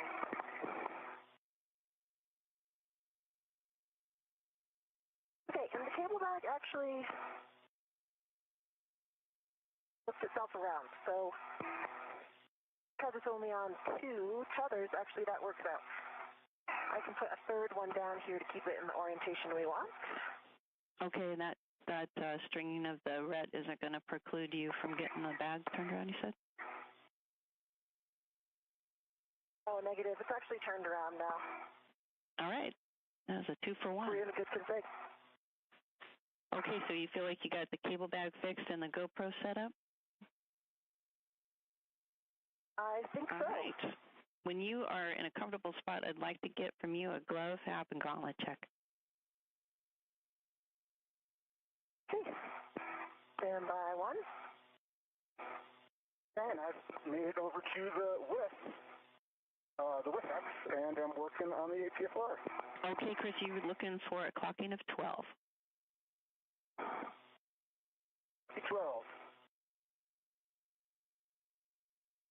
So, Chris, so that you know when you come over here, the mutt end effector, there is a ret that's going back to the bag, just for SA. It's running straight down the side, though, so it shouldn't be in our way. Copy that.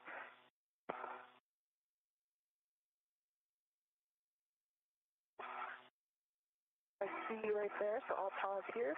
Sorry. All right. Okay, TC, I will give you my check. My gauntlets are down. My hat is dry. And you see a little bit of a couple black marks on my left pinky, the RTV, and a couple black marks on my index finger on my right hand, like near the tip. And otherwise, those look nominal.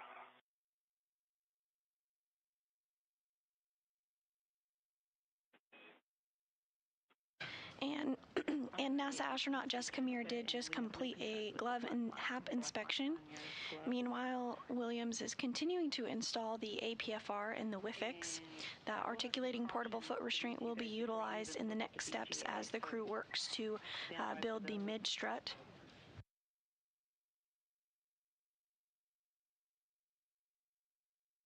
And for you, Jessica, you can get yourself situated at the strut bag because your next steps are going to be to retrieve the right mid-strut.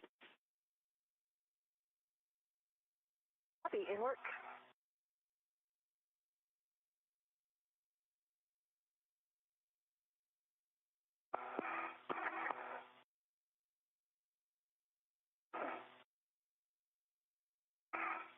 And Chris, I'm just underneath your feet, so I'll give you a moment to get that APFR done before I come over to that corner. Copy. I need to put it in, but I didn't realize I didn't have clearance to rotate it with the ingress aids, so I gotta just adjust some things here. No worries, take your time.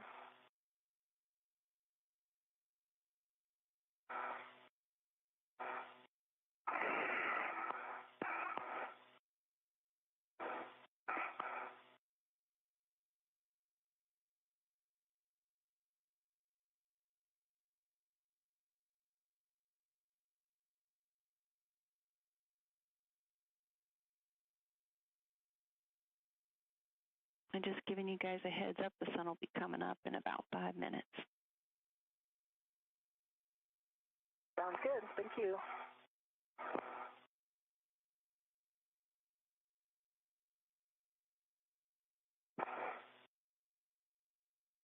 Okay, I have the APFR installed in a clocking of 12. Way to go. Give me those checks, if you will. The locking collar, pull, twist test. Yep. Stand by for all of that. Okay, locking collar is black on black, and a good pull twist test. Check that pitch knob for me. Make sure that it can be depressed. Copy, in work. And while you're there, you can set it to Papa Papa. Pitch knob can be depressed and stand by and work.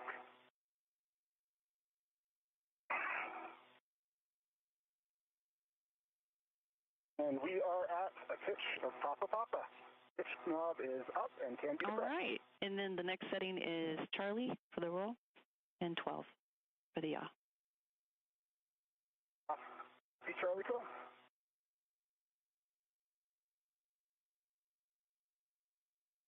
Okay, with that, I've got a few I'm right behind your feet. I got a few cautions to read. You guys, is this a good time for you? Good for me. Yep, I can listen. All right. No sudden movements on the mass canister or the mod kit maintain less than 0.45 feet per second. That's about 3 seconds per foot on the BGA. The maximum lateral load on the BGA is about 40 pounds or a squat bar. Avoid cyclic loading and do not impart forces into the mod kit struts before they are fully installed.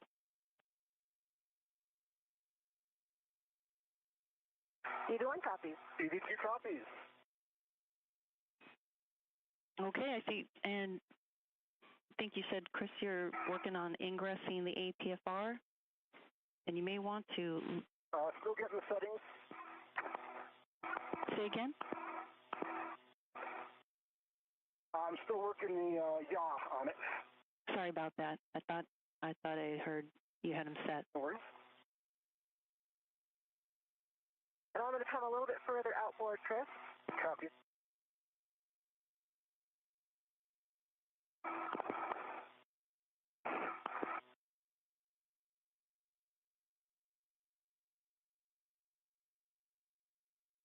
Okay, I've got 12 Papa Papa Charlie 12 set on the APFR.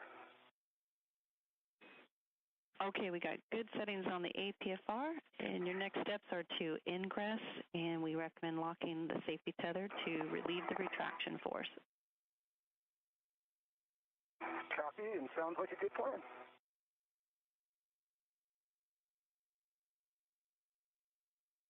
And NASA astronaut Chris Williams is now going to work to get situated in the articulating portable foot restraint. Right mid strut. I'm gonna loosen the I'll leave it ready for the bag. Good plan.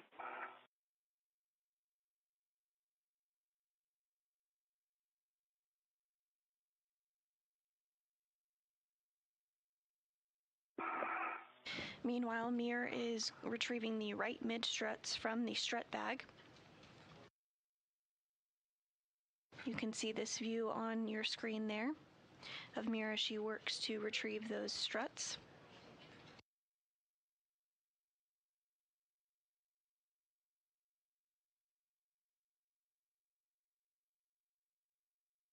Once Williams and Meir are both situated, they will work together to install the right mid-strut first. They'll be utilizing the PGT or pistol grip tool to install the strut into place. The PGT is sometimes referred to as the space drill and will be a key component and tool utilized during today's spacewalk. We're now 1 hour and 16 minutes into today's spacewalk, the 278th in support of space station maintenance, assembly, and upgrades.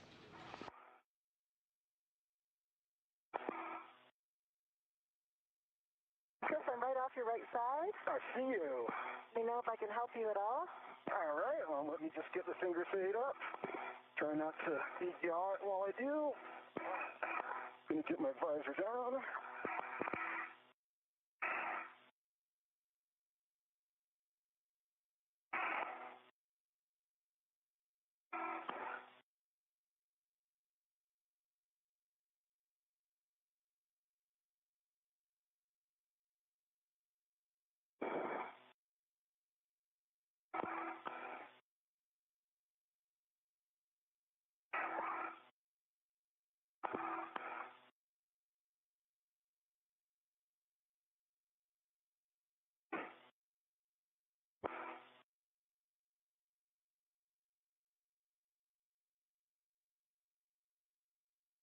And we have moved into an orbital sunrise.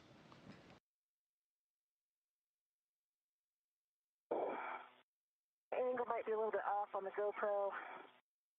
Might be looking towards the sun a little bit too much. Needs to come to the right a little. We can fix that later if you like. Copy. The International Space Station is currently flying 267 statute miles over the South Pacific Ocean.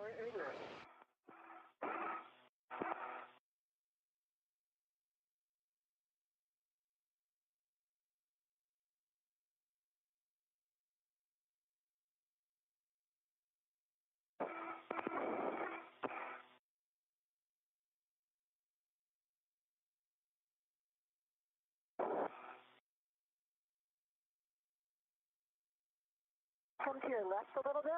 Yep, I'm working on stabilizing.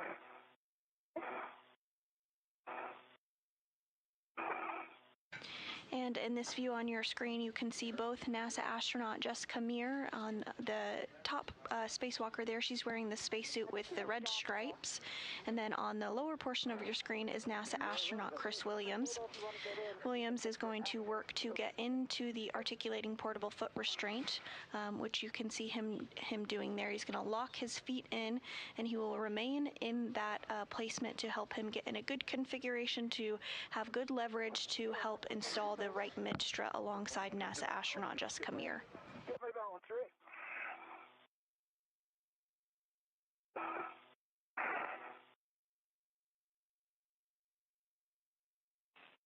And this might help, Chris. We're not sure if you locked out your safety tether, but that retraction force is pretty strong and could be working against you. Oh, yep, I did lock it out. Okay.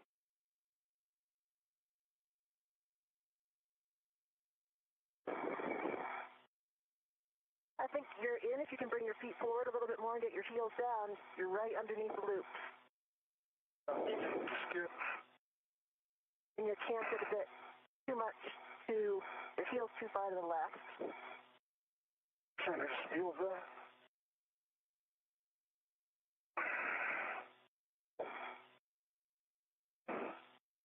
Let me just reset.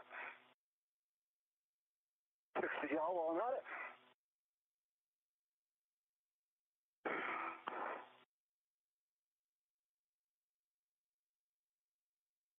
Okay, let me know if want me to help pack you on. I think I just need to give it one more go.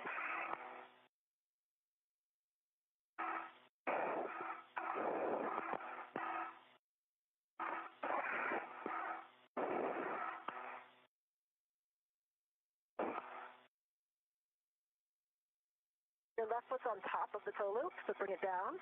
Now you're underneath. Copy underneath. Right foot's in. You should be able to lock your heel. And as you can see on your screen there, Williams continuing to get in a good position to get locked into that articulating portable foot restraint. Forward before you rotate. Very close. You just sit back a little bit more. An even better view here on our screen, Williams is in that unmarked spacesuit. And I think you hit the roll pedal. All right. So I think overall, it just move a little bit more slowly. And it was, okay, that was the yaw, and then you also hit the roll. Yep, I see it. Yeah, at the end of on the lift, actually has a little bit more bounce than I was expecting, so I'm trying to just work through that. I think you just needed to get your foot a little bit further forward before you rotate your heel. Copy all.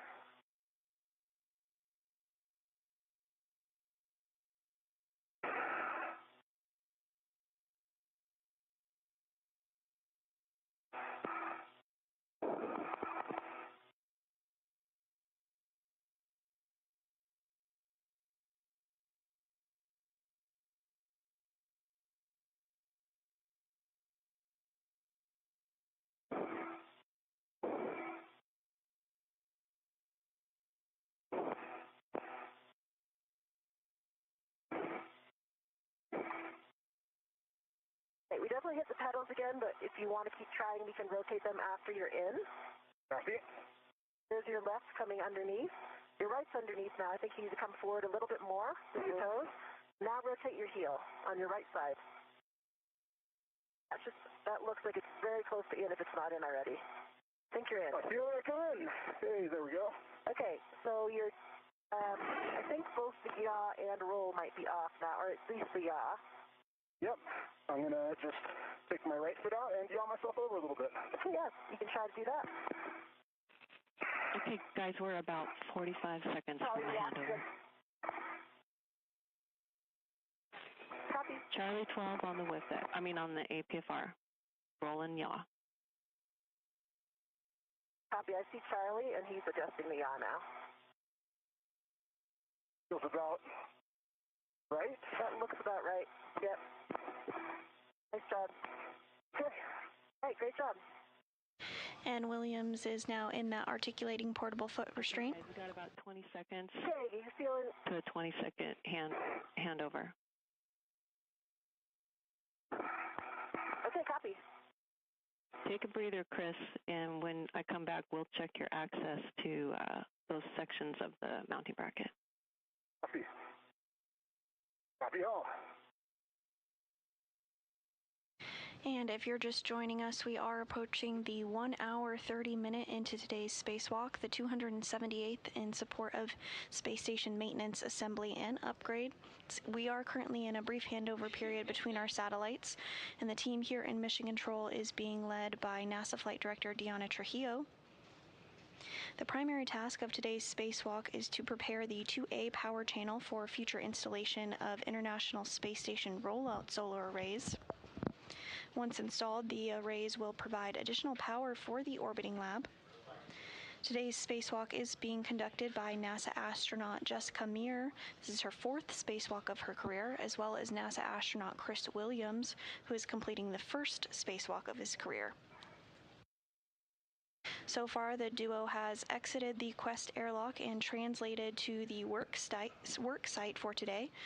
Just before we had the handover period, we did see that Williams successfully was inside the articulating portable foot restraint, which was the milestone that needed to be completed before work began on installing the right mid-struts. I think I'm in a good position. I think I'll be able to access the mounting bracket from here. Excellent. Guys, I'm back with you. I think I heard you say, Chris, you think you can access the mounting bracket. Check the pit pin, grounding block, and the strut clevis.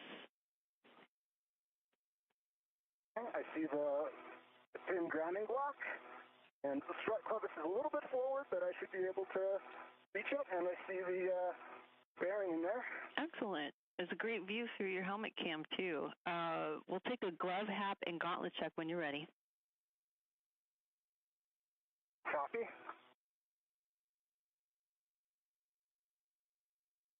So for my gloves, I've got a little bit of braking RTV on my left fourth finger and a few little black smudges.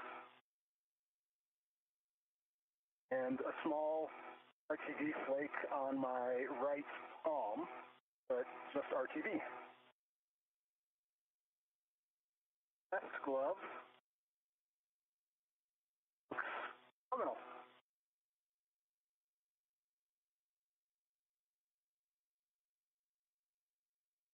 Okay, Chris, copy on your gloves. We're still good with those. What about hat and gauntlet?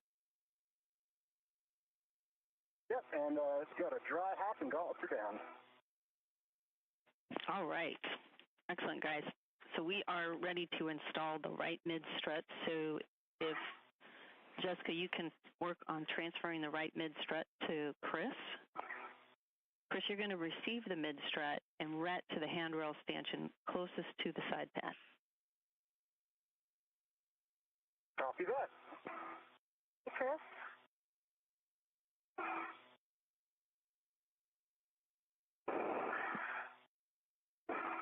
And we are seeing a view of NASA astronaut Jessica Meir getting that right mid-strut out of the strut bag. She's going to hand it over to Williams in that articulating portable foot restraint.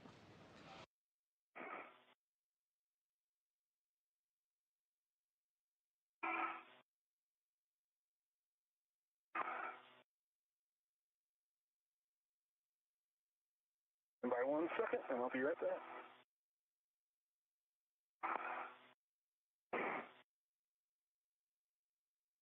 And TC, just letting you know, I'm fine with it for now, but I left the glove.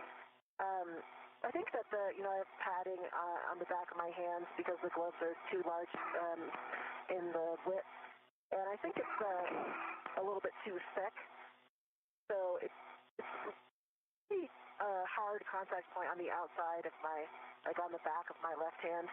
I'm okay with it for now, but I'll keep watching it because it does kind of limit my motion of my left hand a little bit.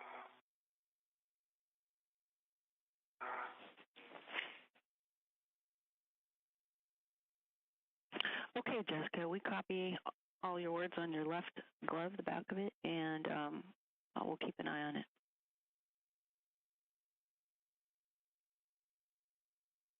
And just a question, if I know we don't often adjust our palm bars when we're pressurized. If I were trying to relieve, kind of loosen the palm bar, I'm assuming that should increase the diameter there, which might help it a little bit. Would I have a go to try that? Checking. And Chris, let me know when you're ready. We can start. I'm ready. Okay, here it comes. Okay, I've got it. Okay. I've got positive control. I'm working my ret. Copy. And Meir now working to pass over that mid-strut. I've got a ret on it. I can release this large. Okay. I'll get a hand on it. All right, it's coming down to you, large hook. Okay. Okay, large hook's back to the bag.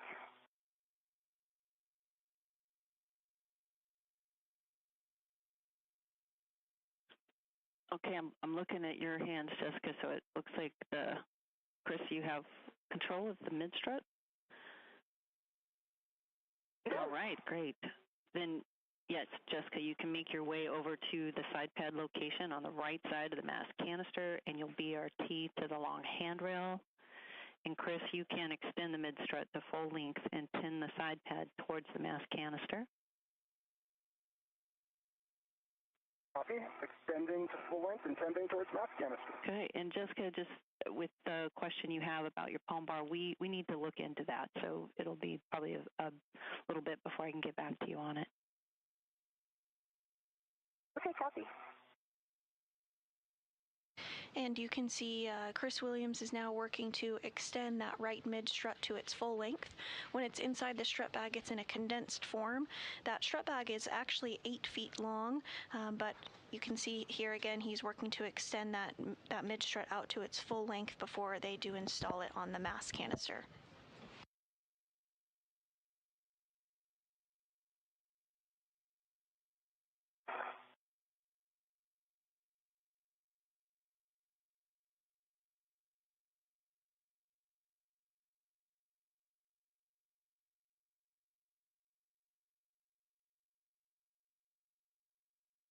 I found the long handrail. You can see NASA astronaut Jessica Meir across from Williams. She's in that spacesuit with the red stripes. She's going to work to get her pistol grip tool to install the side pad on the mass canister.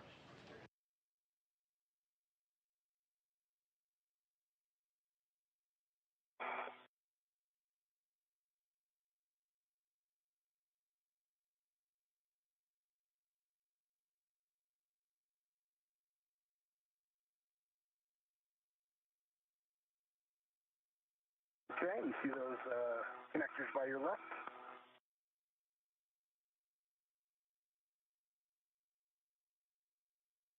Yep, I do.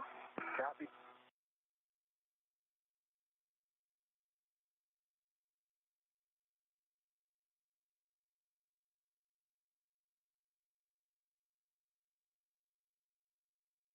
Okay, ready to receive the side pad. Copy, there you are.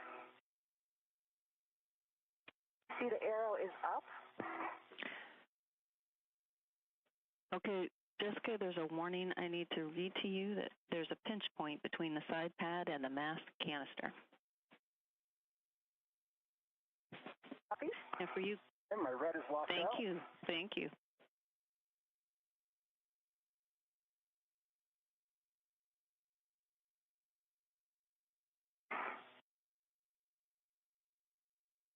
Am I, Chris? I'm going to try to... Yep. So now that this right mid-strut is fully extended, Meir is going to work to install it using that side panel. She'll utilize the pistol grip tool to do that. We did just have a good view of it a moment ago, and we will get another here shortly. But she's going to line it up with those holes and use the pistol grip tool to safely secure it. And there you can see that view again.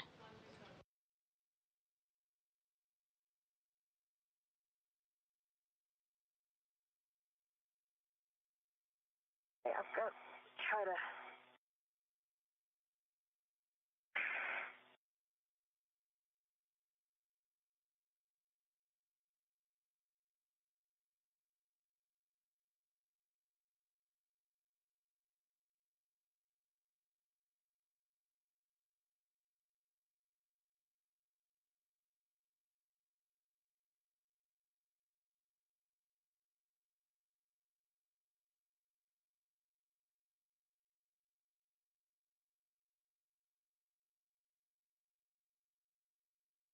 Hey, Chris, we'd like you to hold the strut, not just by the bolt, but the clevis of the canister. Thank you.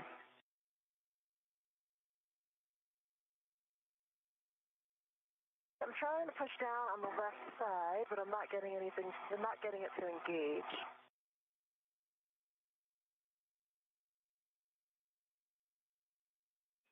Copy.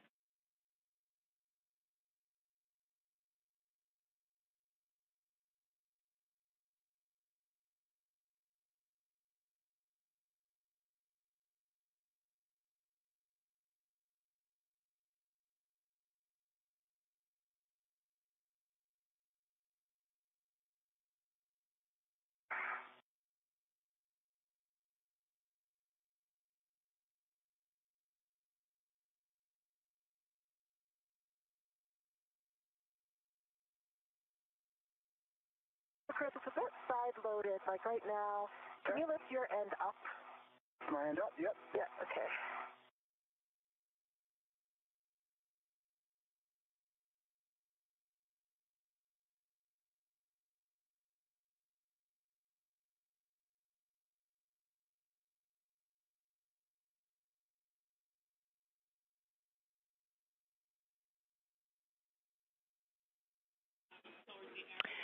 So, Jessica, the tab that is on the side pad, it looks to us like it needs to go up a little higher on the mass canister there.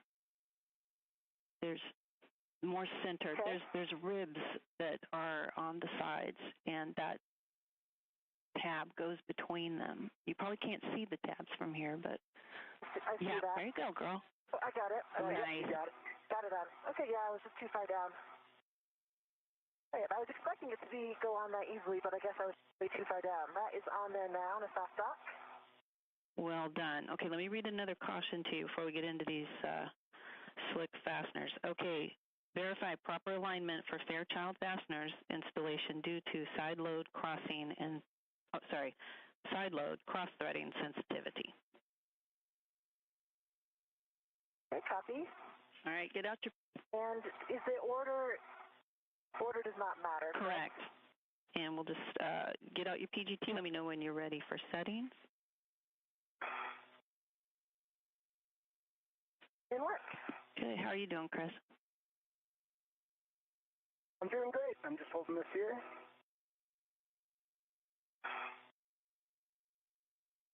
And now that Meir has aligned that side pad on the mass canister, she's going to utilize the pistol grip tool to install it. Calibration here first. GT is coming on. Go to ratchet. I'll pass. Coming back to motor. Good LED test battery for 1.17 volts. Just like they taught you. Nice work. Okay, you're looking for alpha 2, clockwise 2. Copy, alpha.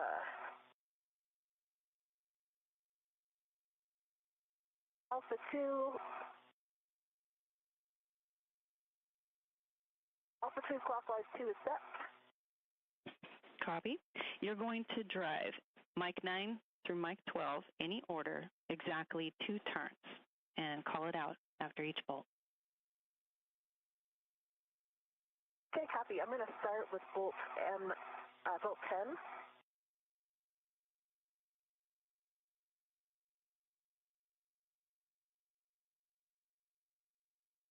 Meir now driving the first bolt. 2 turns on bolt 10. Copy, 2 turns, bolt 10. And I see 2.49 on the counter on the revolution.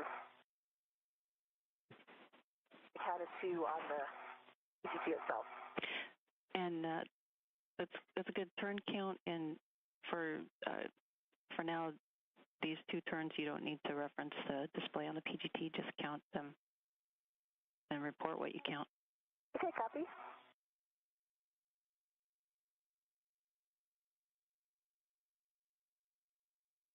Now, ideally, I would kind of go to the left corner since I just did the right top. That matters because I have better access right now to 12. Any order.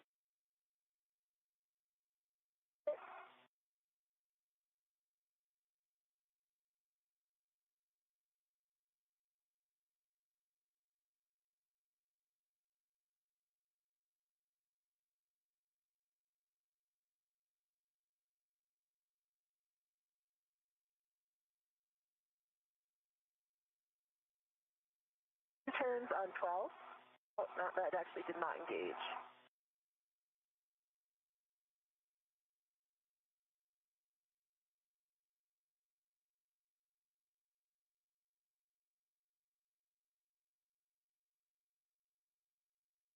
Okay, now I've got 2 turns on 12. M12, 2 turns.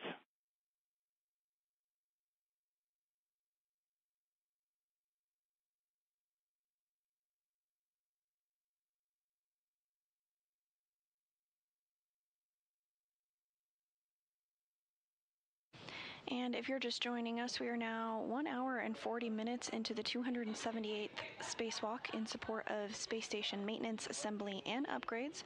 NASA astronaut Jessica Meir is currently using the pistol grip tool to install the side pad on the mass canister of the right mid strut.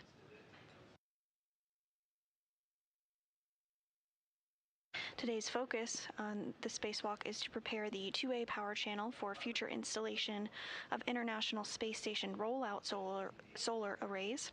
And as part of this, the crew is working to build a mod kit. And that modification kit build is in work, as you see on your screen. A portion of this mod kit has already been built. On May 1st, 2025, NASA astronauts Anne McClain and Nicole Ayers worked to build a portion of the modification kit, and the main goal of today's spacewalk is to finish up the build.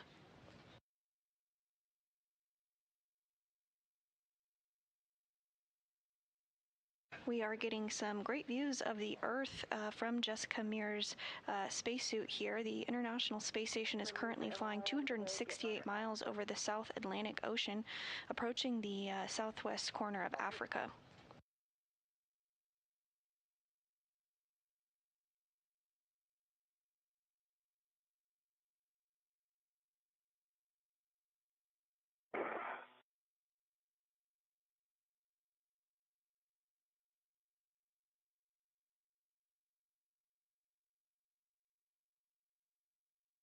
I've got 2 turns on M9. Copy, 2 turns on M9.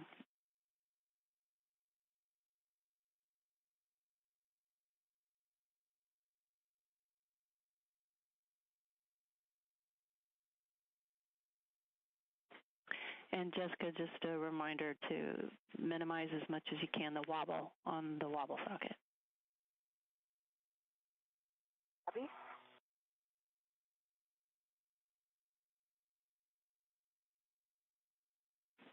I know we're asking a lot.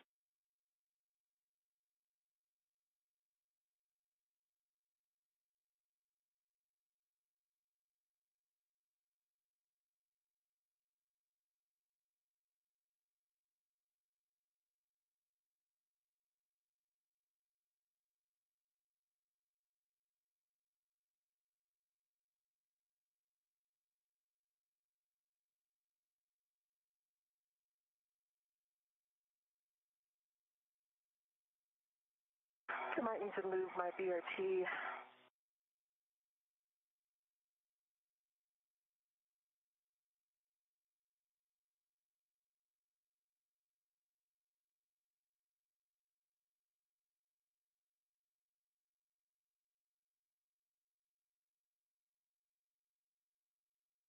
And this view of NASA astronaut Chris Williams as he continues to help support that right mid strut as Meir installs it using the pistol grip tool.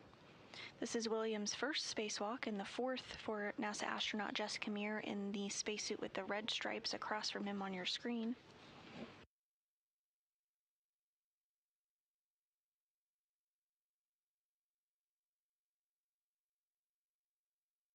Not ideal here with the BRT on the wrong side. I'll try to get a different body position here, TC. Yeah, we appreciate it, Jessica. We see what you're doing there, and we want you to take your time and get in a good position, good control of that PGT. So you do what you need to do.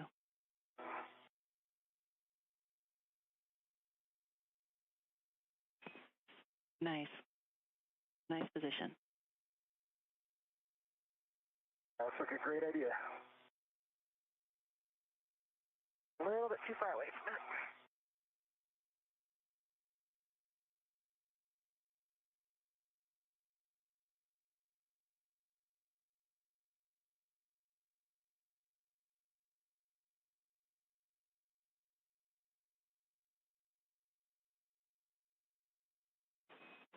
Sorry. Just what if you release or loosened up the collar on your BRT?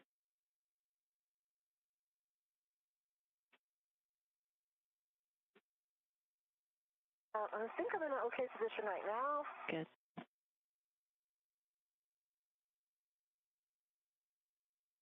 Okay, and I've got 2 turns on M11. 2 turns on M11. Nice.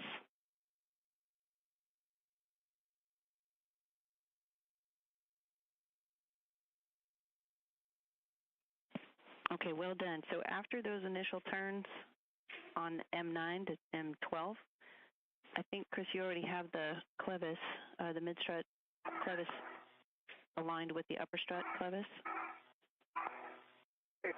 Awesome. Okay.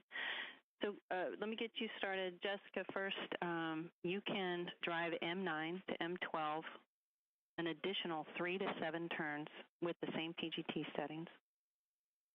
And then, Chris, Okay. I'm going to have you stand by. 3, 2.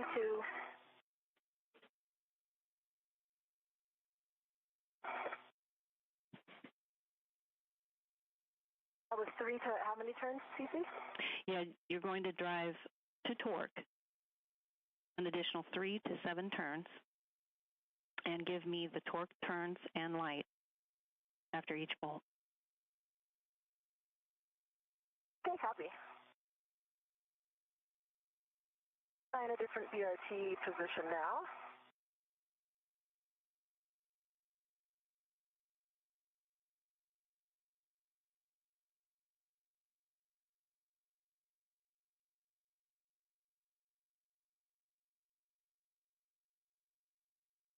Meir continuing to use the pistol grip tool to drive those bolts in securely.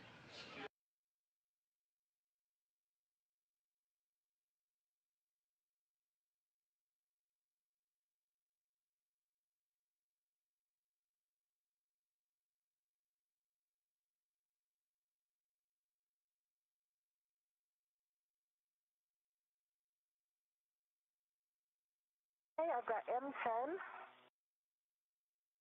I have a value of 3.7 torque, 4.72 turns. The green light. I copy 3.7 on the torque, 4.7 on the turn, and a green light on mic 10. And Jessica, that's a good bolt. Okay, copy. Okay, just a suggestion that came from the room that your mini workstation end effector might help you out if you had it at the upper stanchion on the long handrail to triangulate where you have your BRT. Okay, yeah. Yeah, that's a good suggestion. I have it a little bit lower. Move it higher.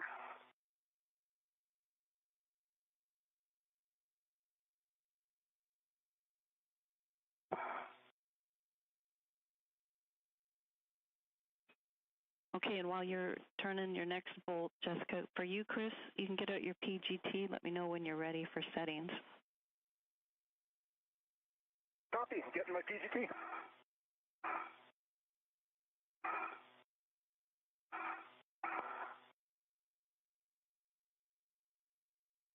Okay, and on M12, I have torque 3.6, turns 5.42. The green light. Copy torque 3.6, turns 5.42, and a green light on mic 12. Okay. And that's another good bolt. Copy. And I got my PGT now, battery 4123. And, oops, it's drifting out. Bye.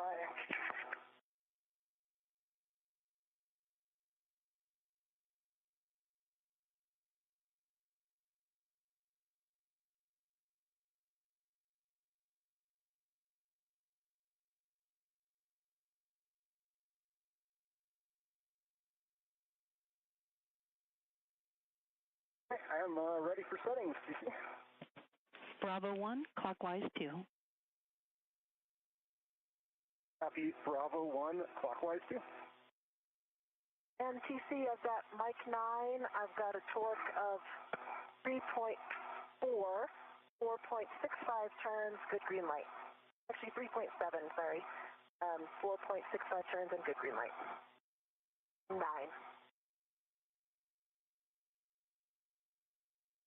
Okay, Jessica, I copied torque of 3.4, turns of 4.65, green light on mic 9, and I didn't copy the rest. It was not 3.4. The torque was 3.7. The rest was a good copy. Thank you. 3.7 on the torque. That's a good bolt.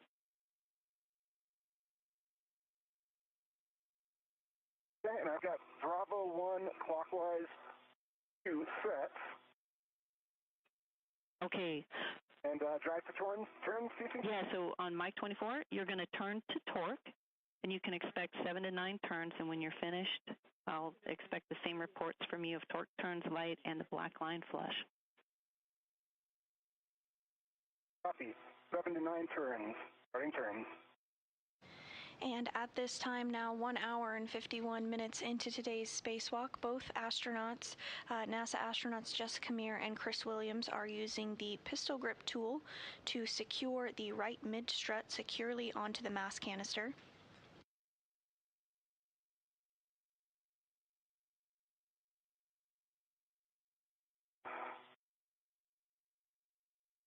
And I've got the bolt forked out.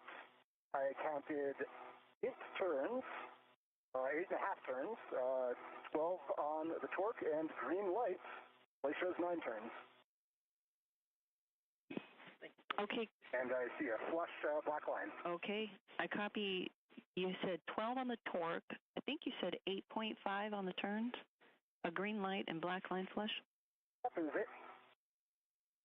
Confirm. And Tracy, I got on mic 11, I have 3.6 torque, 4.53 turns, and a green light. Copy on mic 11. You've got 3.6, 4.53 on the turns, and a green light. Sure. All right, guys, we got good bolts on mic 24 and mic 11. You guys can stow your PGTs. Copy.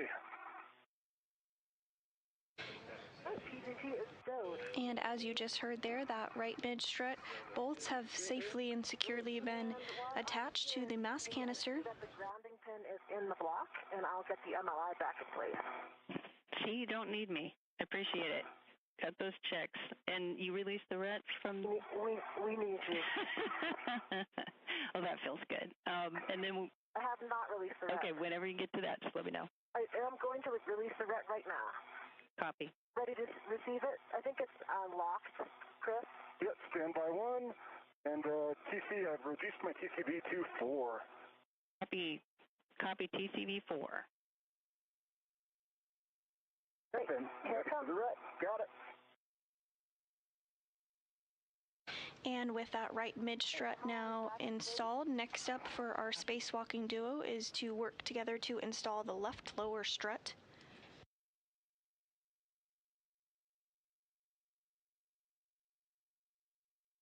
And for EV2, do I grounding pin up here as well?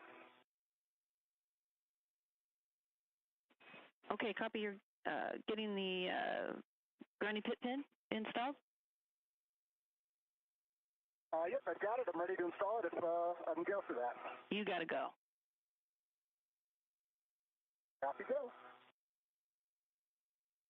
And these views of the Earth from NASA astronaut Chris Williams' perspective here as the International Space Station flies 264 statute miles over Ghana. Hey, and TC, I've got my BRT off. I think I'm now heading back to the bag. Hey, Jess, before you leave there, give me a glove, hap, and gauntlet check. Okay, my hap is dry. No change from previous report on the left, and no change from previous report on the right.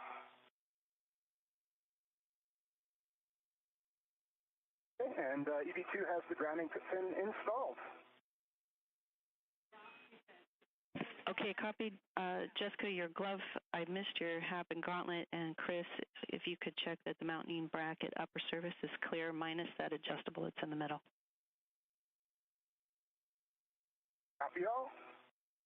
My gauntlets are down, hap's dry, and the glove check was no change from previous. And TC, the mounting bracket upper surface is clear except for the adjustable in the middle. Copy, Chris, copy, Jessica. And Jess, before you go too far, which it looks like you've already gone far, we just wanted to, can you tell us the status on the MLI at the side pad? Yep, I checked that the grounding pin was in place, and I put the MLI back in place as well. I had moved it off that little stanchion area because I couldn't access the bolts, but it's back on there. Of course it is. Thank you. No worries.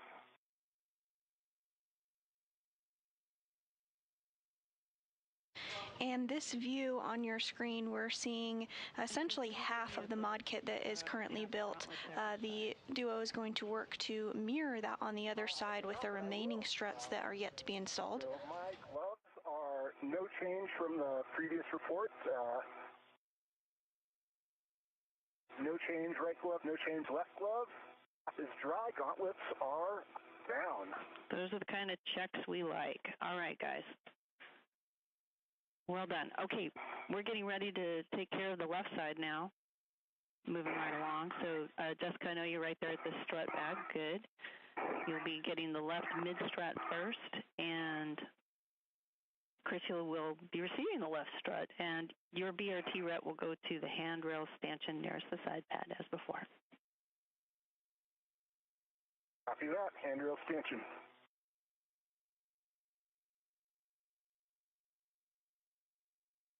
And as you just heard our ground IV for the day, Tracy Dyson, call up to the crew.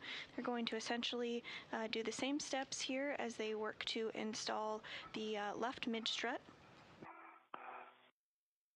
So first they're going to get it out of the bag there and extend it out to its full length, and then use the pistol grip tool to install it on the mass canister.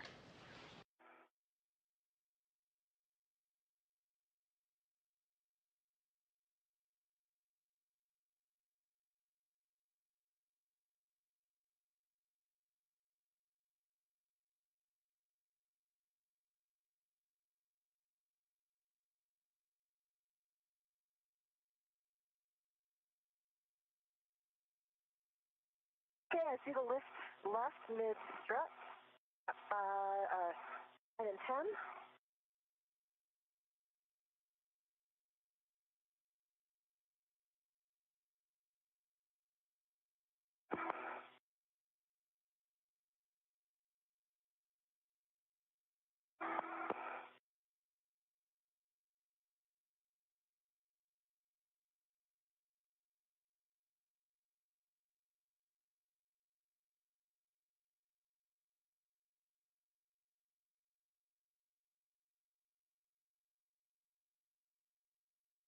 How's it going, Chris?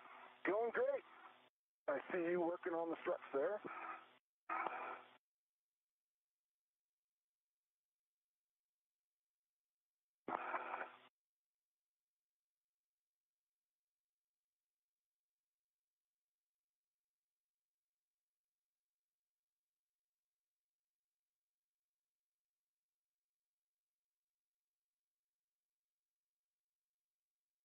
Hey, can you grab this one?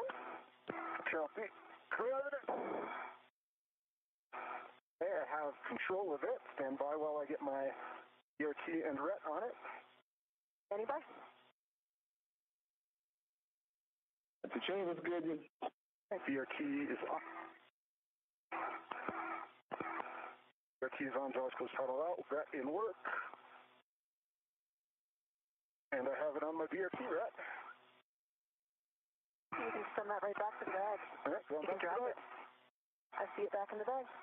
Copy. Look up. It's very beautiful right now. Must be Africa.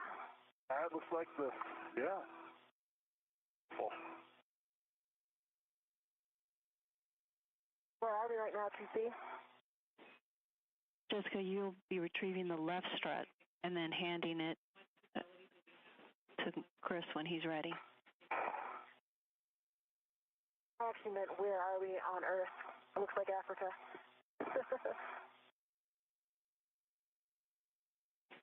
Are you doing geography? I am retrieving. I am retrieving the left strut.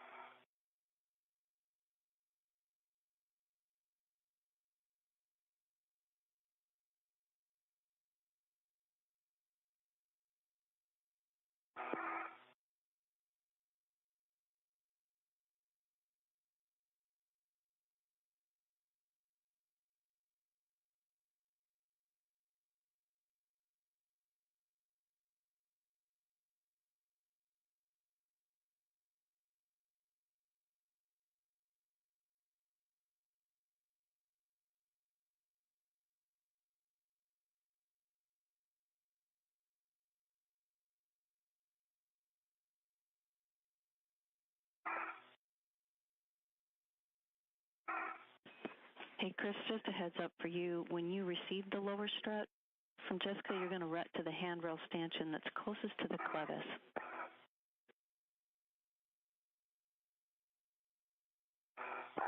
Copy. Handrail stanchion closest to the clevis.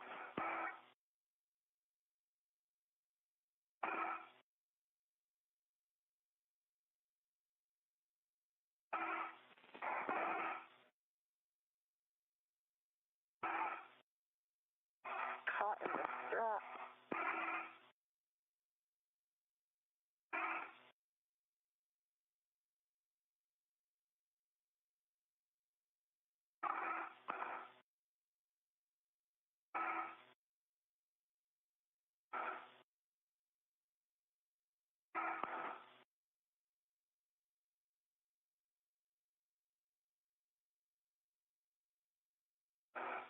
Hey, Chris. Okay. The strut.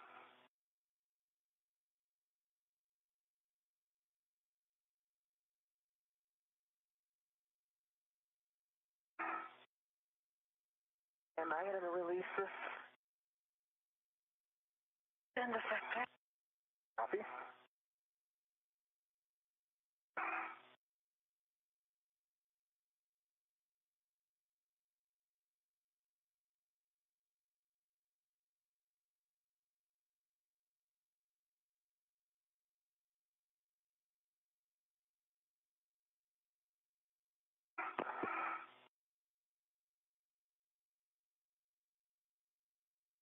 Okay. Okay. I've got the stop end. Okay, I think you want the other end, but can you rotate it? Yep, I'm going to rotate it.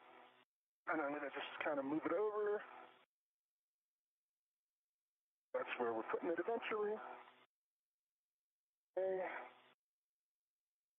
Working on my rep. And that red that I saw, guys, was from the bag, right? That's on there right now? Yeah, okay. Confirm. Bag rep still on. Gotcha. Okay, I've got ret on the handrail closest to the clevis. Okay, and can you still reach the other one to release it? Yep, working on it.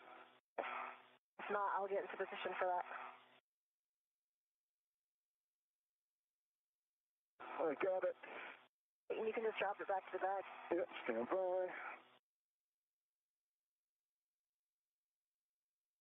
Lift around. Okay, ret is going back to the bag. Copy, I see it. It's in the bag. All right. Okay, well done, guys. We are about a minute and a half from another 20-second handover. Now that we've got the left struts on Chris, Jessica, you can translate to the APFR, and we recommend inboard around the IEA, cross over the top of Chris's safety tether. It'll be uncrossed after you come back from that area, but we'd ask you to fair lead along the radiator side and then come onto the kill frame. And I'll give you settings when we come back. Okay, copy.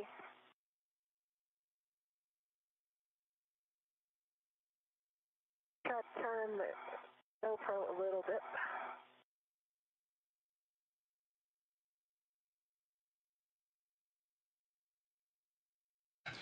The next major task that Meir and Williams are going to work together to complete is to install the left lower strut on the mass canister. The right lower strut was already installed when the duo came out to the International Space Station today. That was previously completed on May 1st, 2025 by NASA astronauts Anne McClain and Nicole Ayers. So they're going to work to install that left lower strut, and then we'll complete the portion that they just did on the right-hand side and install the left mid strut.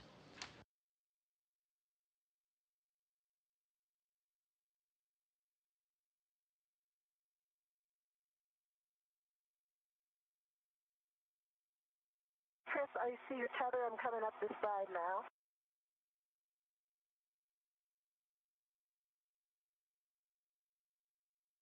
And as NASA astronaut Jessica Meir continues to make her translation, we are looking at a live view inside Mission Control Houston while we are in a handover period between our satellites.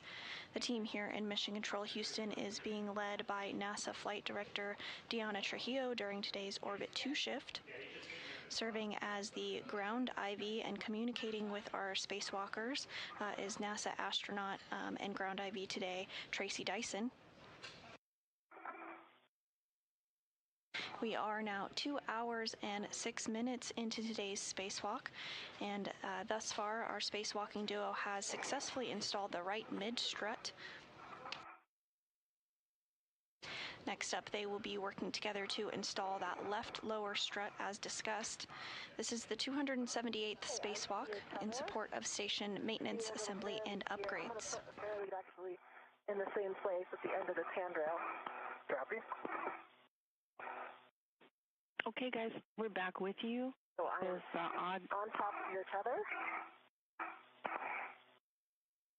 We're with you with audio and video, except, Chris, just a heads up, we're going to be, from the ground, turning off your HECA so that it can cool down.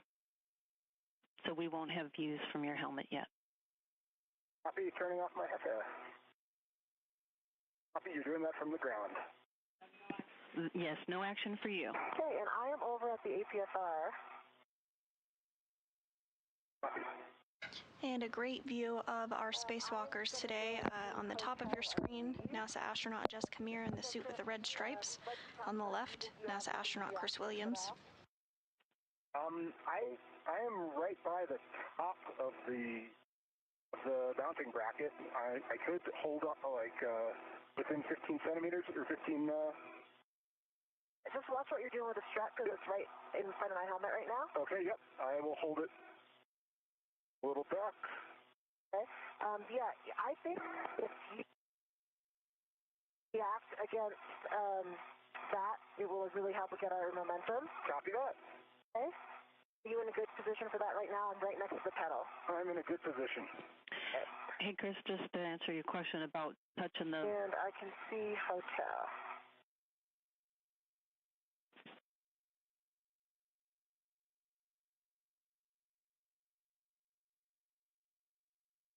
Can he do that, TC? Sorry, so, okay, you've already got him at a setting of hotel. Copy that. And, Chris, we were just going to say that we're... Negative. I have not wrote... Say again, Jessica? Negative. I haven't rolled him. I haven't rolled... Oh. I have not rolled him yet. We were waiting to hear your response if he's okay to react against the mounting bracket. Okay, great. We just asked that you not hold on to the mounting bracket until you're at the full swing. And at the end of the mounting bracket, 15 inches toward the center is the area that you can react against when we get to the clevis operations there.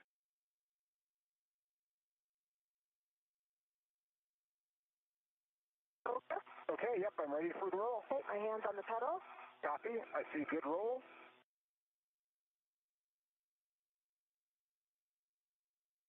And Chris Williams getting into good position now to install that left lower strut. Double check the settings. I see hotel. I should be able to access everything I need from here. It looks actually like it's just short of hotel. Going back to golf. Okay, stand by. I'm going to keep you coming. Yep.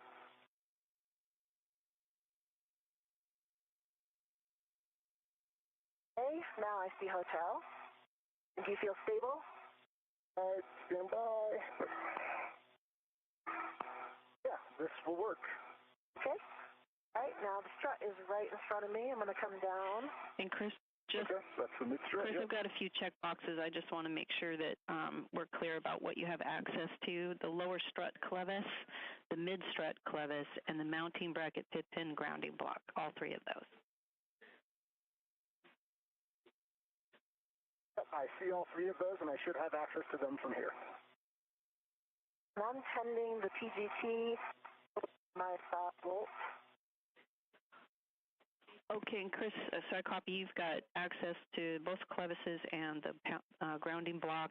And Jessica, don't forget to tend. Yep, I see you got the torque wrench and PGT.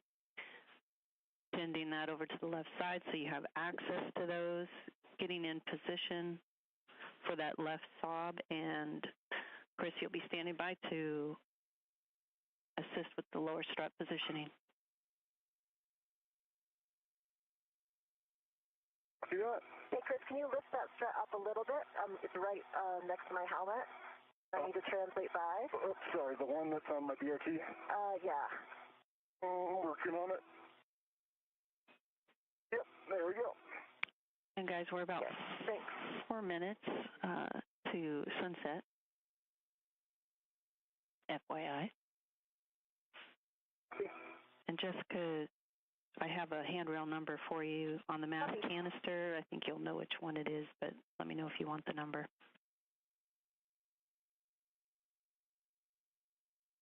Okay, yeah, I see it, 5170. Bingo.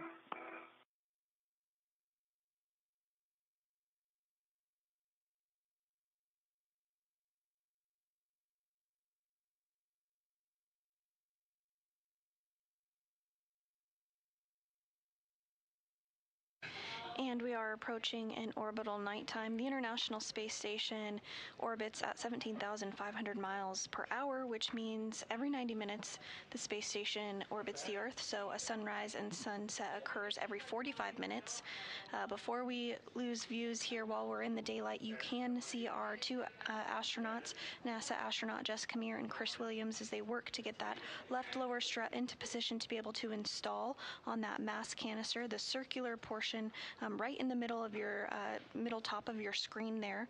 Once this mod kit is fully installed, the ISS rollout solar arrays will be installed onto the modification kit and be placed over the current solar arrays, which you see on your screen. Top bearing. Yeah, I've got my BRT down and I see the bearing. Excellent. Jessica, I got a warning for you. And I can... You ready for it? Okay. I've got a warning for you. Are you ready? I'm ready for it. Pinch point. Keep your fingers clear of the lower strut pad to the BGA interface when driving the bolt.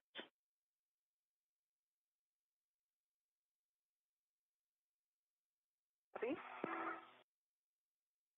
Fingers clear. Great. You ready for the settings?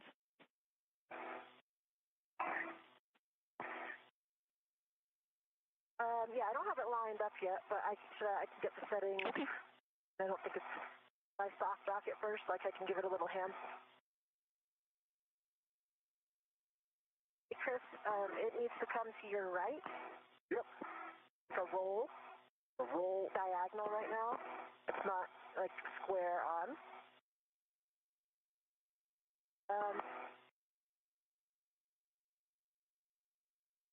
So it's not, so look at the other strut. Can you see the orientation, how the rectangle is going straight up and down?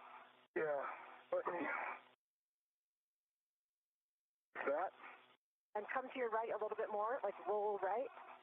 Roll right, yep. Keep coming. Sorry. Yeah, like that, yeah. Okay. Well, now that I'm going to be able to hand start this, okay. Can you hold it there? I'm trying, yep. Okay.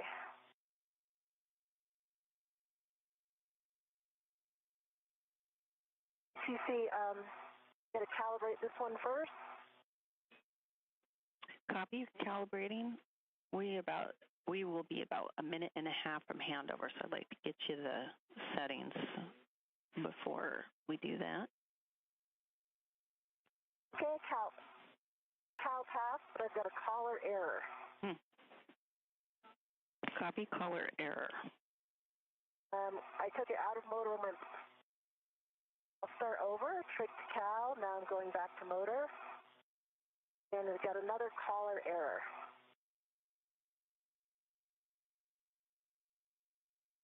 Every time I bring it back to motor, I'm getting the caller error.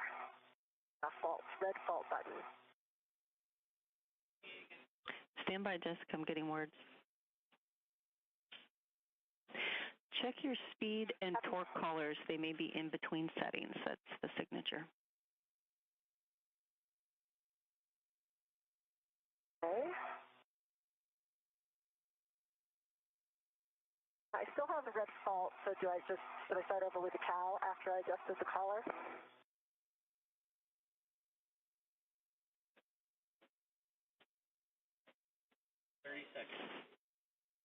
And actually, I think we're good now. I see LED test, and I see all the LEDs and a battery 41.22 volts. Obviously, in the LED test, the red fault light's on, so let me know if you want me to repeat that process. 10 seconds. Go ahead and put it into mode and see if... The signature I'm seeing, I think we're good. Okay, we are 3 seconds from a handover.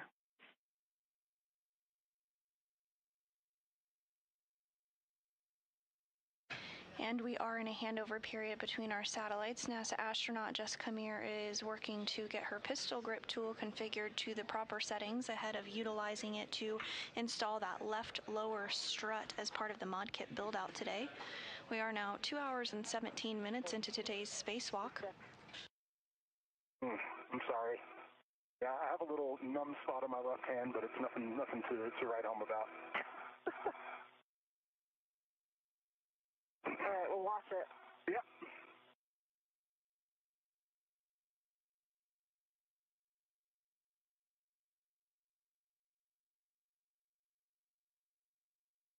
And so when we were aligning that, I could put it to the right, but that puts it a fair bit right of where it slides in the clavus. But I think if we get it lined up for you and started, then I can, you know... Yeah, because I got to make sure it's lined up, or otherwise it's going to... Yeah.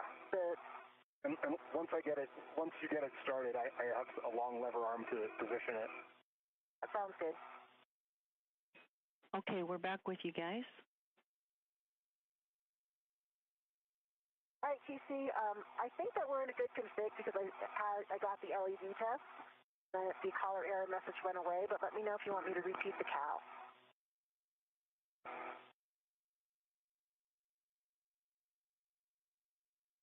Okay, Jessica, we don't think you need to repeat the CAL, and you can go ahead and set your PGT to Alpha 1, clockwise 1. Okay, copy. Alpha 1, clockwise. Alpha 1, clockwise 1 is set. Excellent. Okay, you're going to align the lower left strut M21 bolt to the sob spherical bearing. Extend the bolt through the square boss so that the threads are visible during alignment. Copy. Chris, again, we're... Yep, I'm getting it back. A...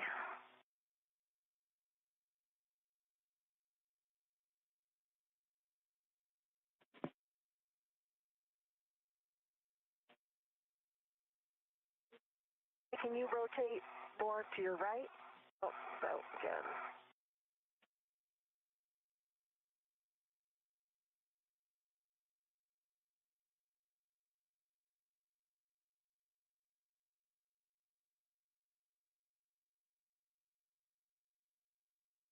More to the right.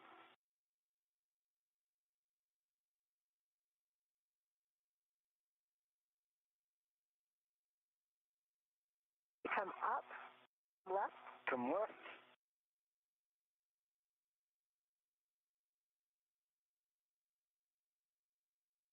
Okay, now rotate it to your right. Right. Just the top. Yep.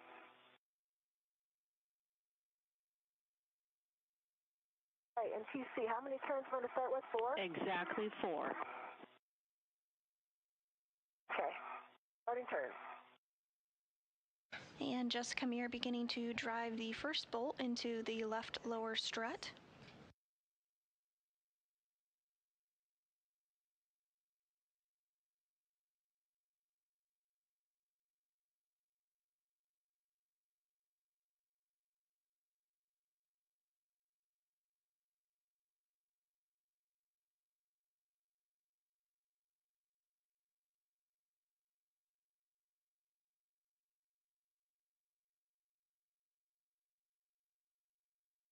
Okay, that's 4 turns.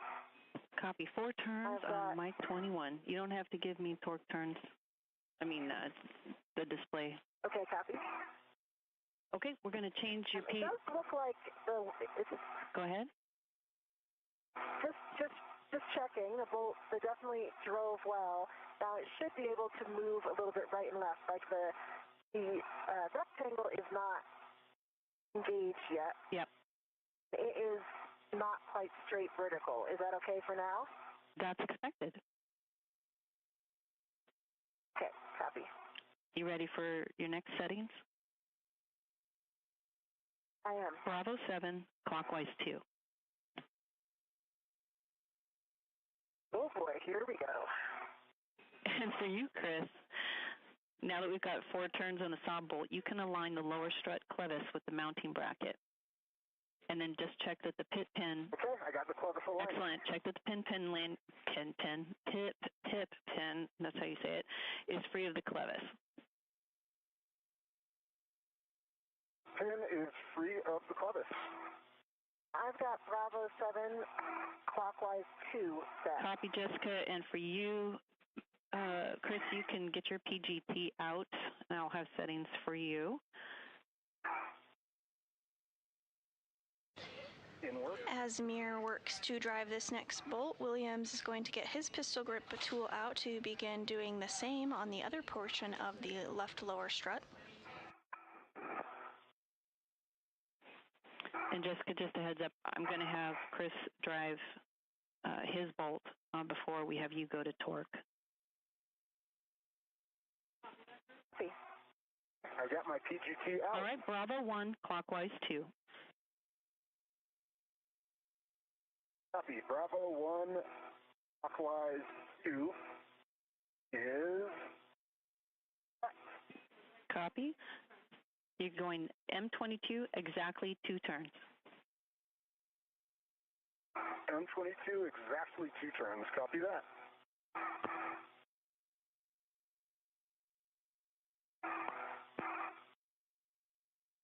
Get this lined up.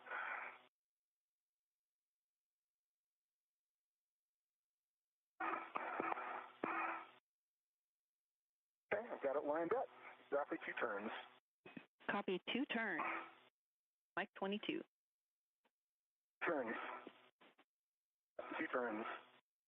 Okay, Jessica, you can turn Mike 21 to torque, and that'll be an additional 8 to 9 turns, and I'll expect torque turns and light when you're finished. Okay, copy.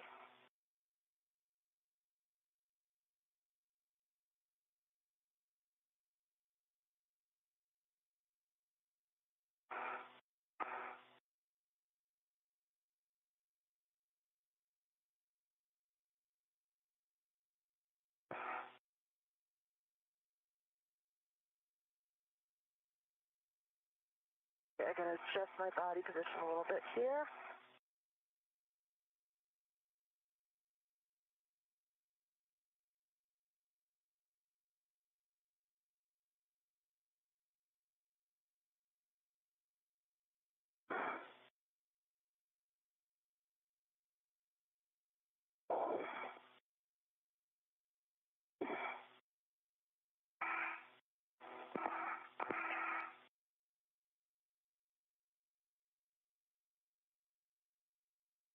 Okay.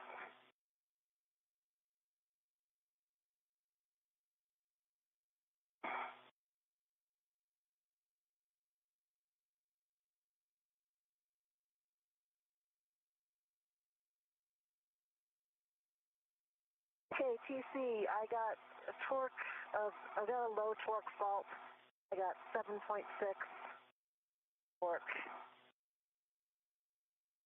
I can try a better body position.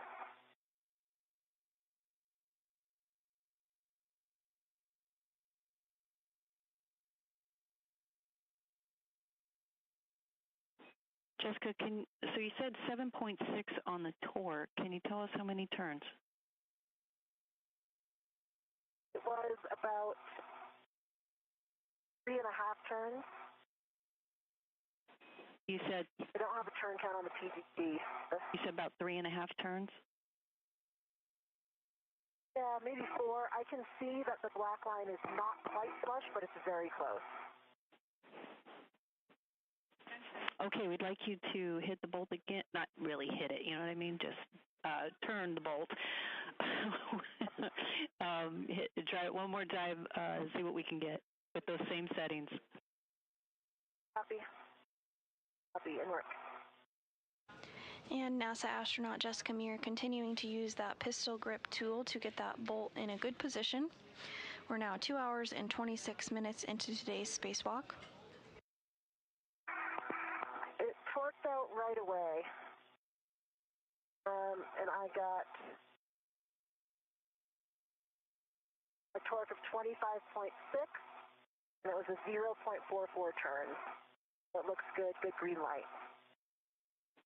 Okay, I copied 25.6 on the torque, 4.4 on the turns, and a green light. And negative, that was 0.44 turns, so it was less than half a turn, and then it reached the torque.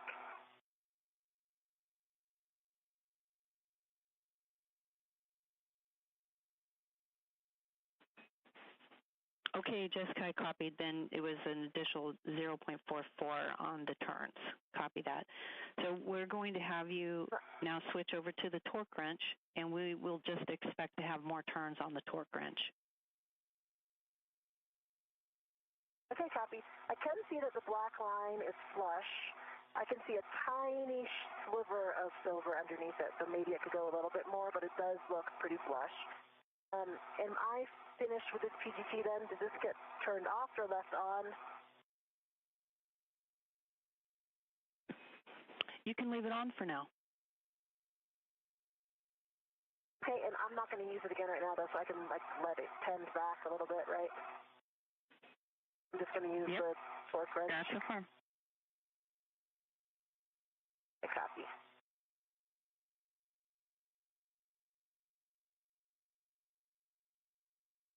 Okay. We're going to now use the torque wrench to get that bolt securely fastened. And while you're setting that up, Jessica, for your anticipation, we think it'll be about 4.5 more turns using the torque wrench. Okay, wow. My turn count may have been off, FYI. That's the initial turn count that I gave you.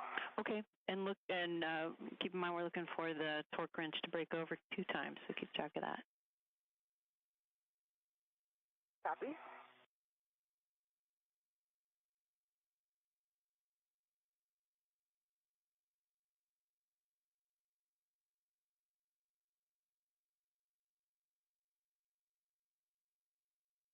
I think I should come from the bottom side here, Chris. The geometry's a little bit... Yeah, I think that's a little bit better, and you can crank the wrench a little bit more.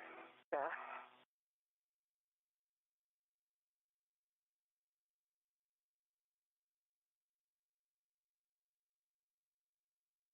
Yeah, it looks like a great body position and great leverage.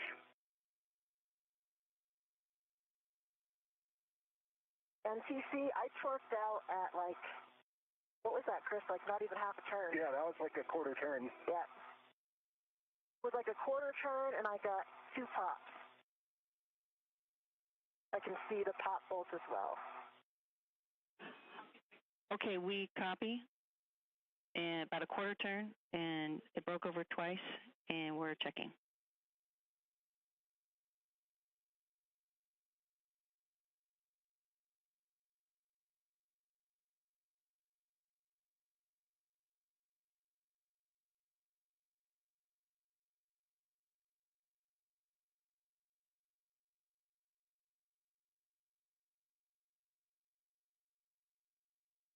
TC, a little bit more information for you for the black line. If I line up perfectly so I'm looking straight on the side, the black line is flush. If I come, now if I have parallax and I'm coming more towards the front of the bolt, I can see like a tiny sliver of silver beneath the black line. But again, when I view it straight on from the side, the black line is flush and it's parallel. Okay, we copy that. That's a good check. We would like you to verify on the torque wrench that it is set to 60 foot-pounds, and then we will come back and get as many of these checks on the bolt as we can, and before we take any other measures. Copy. I'm looking at it. I don't know if you can see it in my head, but I see 60 set. 60 set. Copy that. And on your sub bolt checks, that's a good check. of the torque wrench. Okay, and then I'll try to get a view of the strut bearing. Actually, I have a really good view of the strut bearing. I can see the strut boss, and I can see the bearing boss, and it looks just like the picture for a good check, I'm really happy to say. I do not see any bolt. I can only see the black line of the spherical bearing in between the two bosses. Okay, and that's great. And go for the wiggle test. There should be no motion between the strut and the bearing. Okay, and so just wiggle like using the handrail on the strut, or? That's affirmative. Okay, I'm on it, and I see no motion.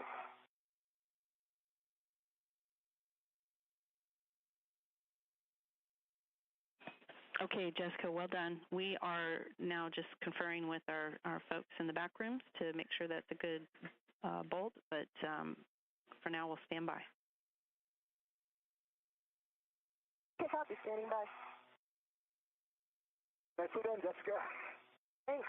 Basil was right. It was not as daunting as it seemed.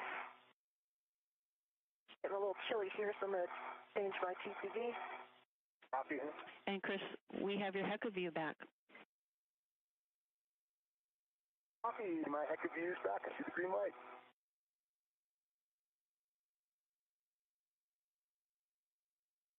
And TC, I have brought my TCV down to a setting of 3. Copy, Jessica, EV1 suit to a TCV of 3. And drum roll, Mike 21 is a good bolt. Well done. Woohoo! Thank you. And we did have confirmation that that bolt was successfully installed by NASA astronaut Jessica Meir. Her next steps are going to be to install some multi-layer insulation over the pad where she just installed the bolt. Finish the bolt up here, though, I think. Yeah, let me. Copy. Yeah, and I'm sorry, guys. There's a pause here. I need you to just stand by for a second because, Jessica, we're getting some words on back to you about your gloves, so just stand by one. But for you, Chris, sorry, you can. You've got the same settings, and so stand by. Yep. See that? Bravo 1, clockwise 2 is set.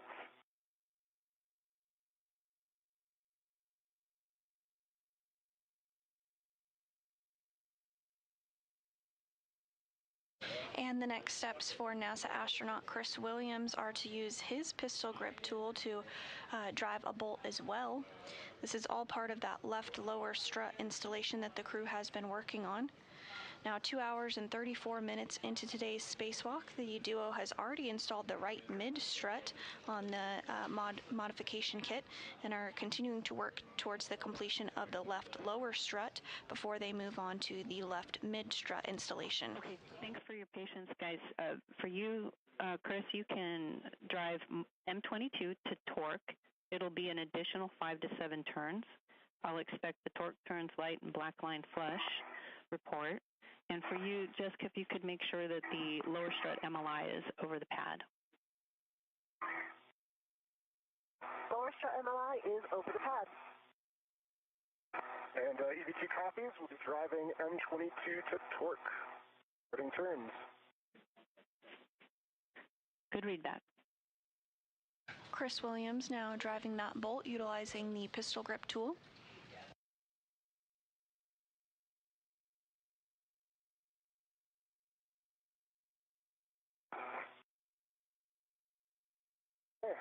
And EV2 M22 is torqued out. An additional 5.5 turns. Torque of 11.8, green light. And I've got a black line flush. Okay, Chris, great. I copied a torque of 11.8, turns additional 5.5, green light, black line flush. I'm hearing that's a good bolt, too. Stay firm. Copy this bolt. Okay, you can stow your PGT. And now, Jessica, for you, before we have you move, I just wanted to give you an update on your your pump. So before we take any steps to relieve the pressure, we just wanted to ask you some questions about whether that's something you want to tend to right now, or if you think you can go longer. Is it something that you think that by the end of the run it's going to cause an issue, or is it something that you want to take care of right now? I would definitely like to take care of it right now, if that's an option.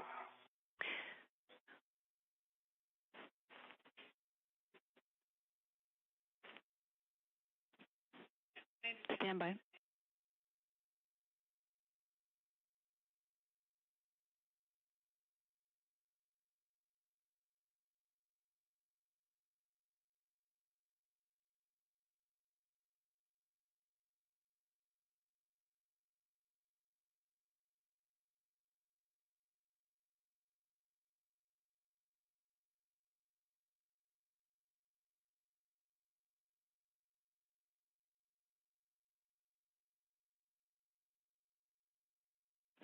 Okay, Jessica, as you can imagine, we're doing a little bit of discussing because there is some risk to it, and I'm going to come back to you with some clear words so that we can make a good decision there. So I ask you to just stand by for 2 minutes. Okay. Thank you. And then, I'll give you a little. Go ahead. And give you one bit of added info. My palm bars are not very tight, so I think it would be a very small change to the overall glove, but one that would like loosen it up a little bit.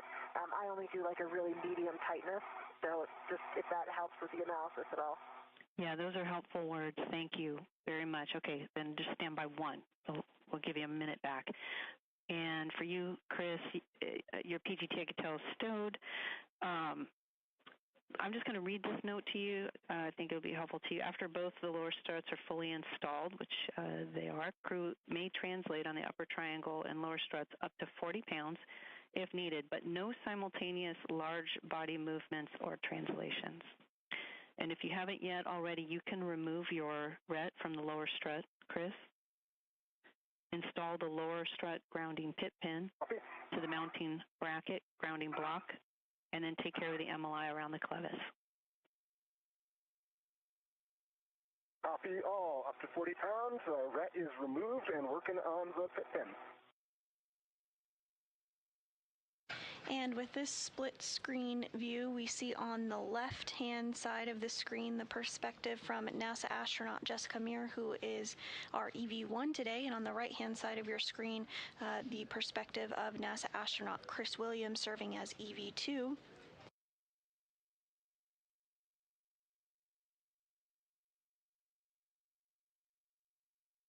The left mid-strut has successfully been installed.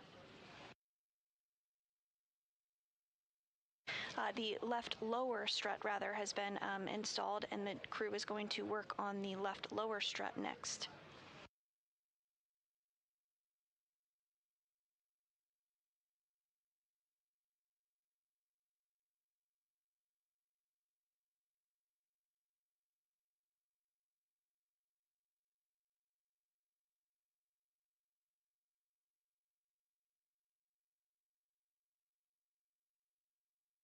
Just as was done previously for the right mid-strut that has already been installed.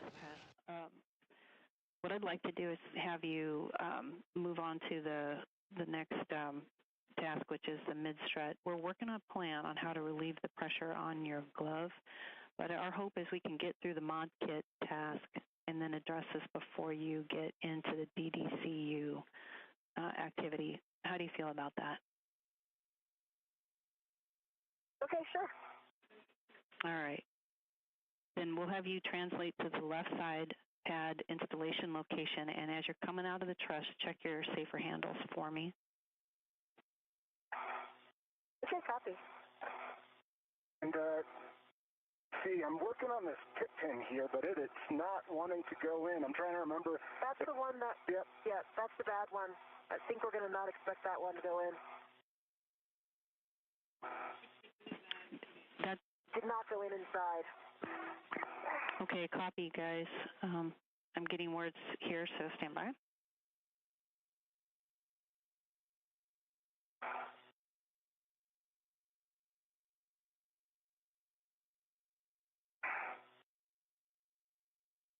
Okay, and it looks like it's actually partially in, but I'm now not able to get it out. Copy. Okay, you said that the pit pin is in the mounting bracket, but you're not able, sorry, not the mounting bracket, but the grounding block of the mounting bracket, but you're not able to get it out? Yeah, it is partially in. It is not fully installed, and I am not able to get it out either. Well, I'm working on it, but it appears to be stuck partially in.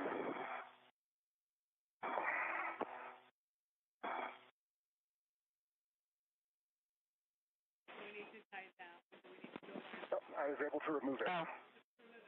Okay. Stand by. Yep. And Chris, can you get a good view of my safer handles just to double check me?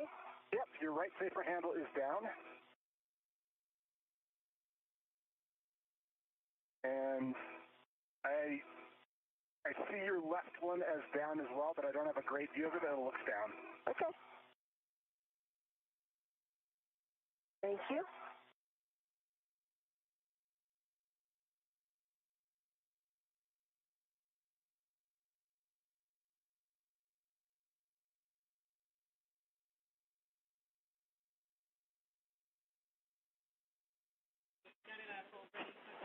Okay, Chris, since you already got that pit pin out, what we're going to do is we will not try to reattempt the install. We will just tuck it into the MLI. Copy, tucking it into the MLI. Yeah, I tried both holes on the grounding block and no joint on either. Copy that. Good effort.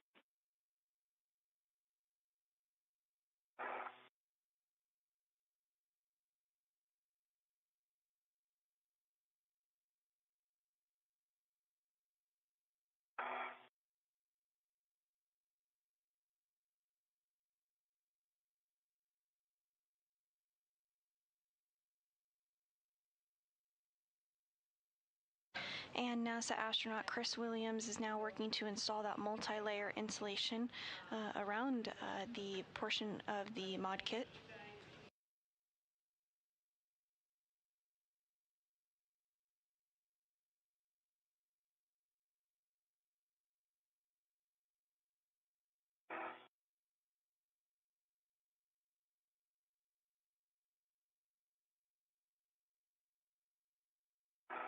Okay, the MLI has been tucked around the clevis, and the pit pin is tucked in the MLI. Okay, copy that, Chris. You can now start working on retrieving the left mid-strut from your BRT, extending the mid-strut to full length with the side pad toward the mass canister. Copy that. I'm in a good position to receive. Okay, looks like it's spun behind me a little bit. I'm just trying to bring it out. And just get your BRT, I think I can see that. Is that right? I am BRT to the long handrail. Gotcha. I think it's going to be much more stable on this side given the BRT placement. Okay, copy. Jessica, can you walk me on here? I think it swung behind me a little bit. Yeah, it did. It's right behind your left hand. Oh, there we are. There you go. Thank you. And before you get that off and into your hands, you guys, the sunrise is happening in about 5 minutes if you need to adjust your visor. Copy. Copy, 5 minutes.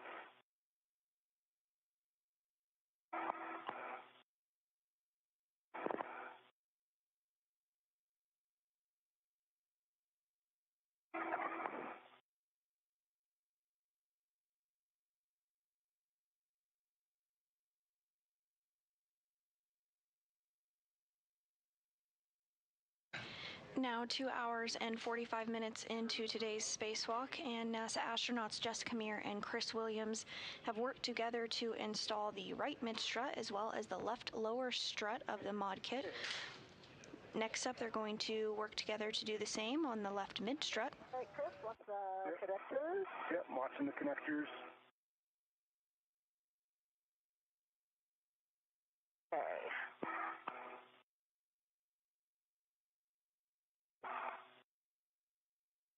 Stand by.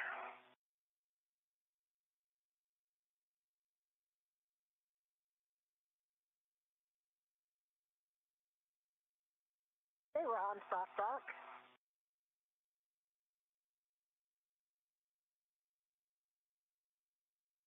Get my BRT rigidized.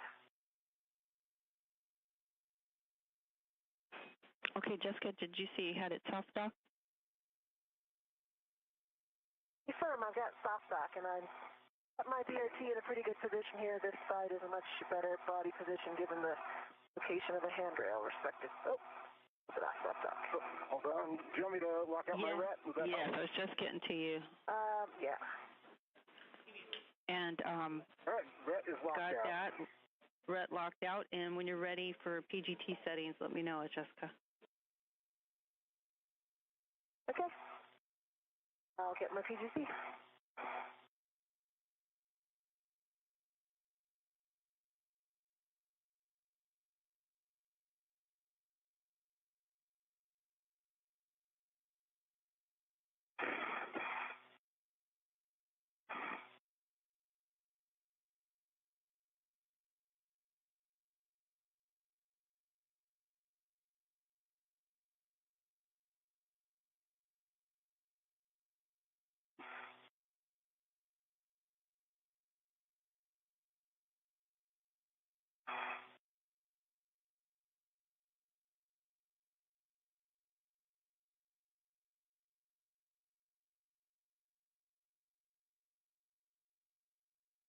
KTC, I'm ready for settings.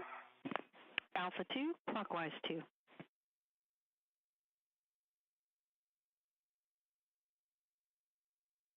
Alpha 2, clockwise 2 is set. Okay, you're going to turn M1 to M4, any order, exactly 2 turns. And actually, that turned off. Do you want me to give you another cow? I see a need to cow, so I'm going to give you another cow. The PGT speaks. It does. I'll pass. The good LED test battery 40.88.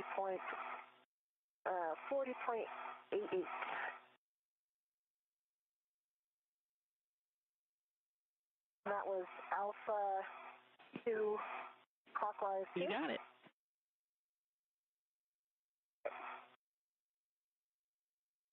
And Meir now using the pistol grip tool to drive 4 bolts into the left side panel of the mast canister as part of that left mid strut.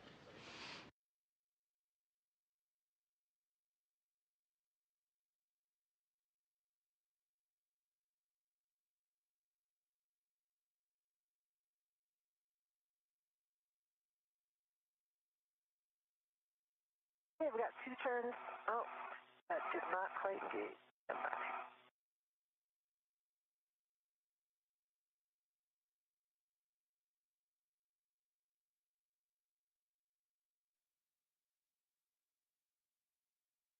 We are starting to approach an orbital sunrise.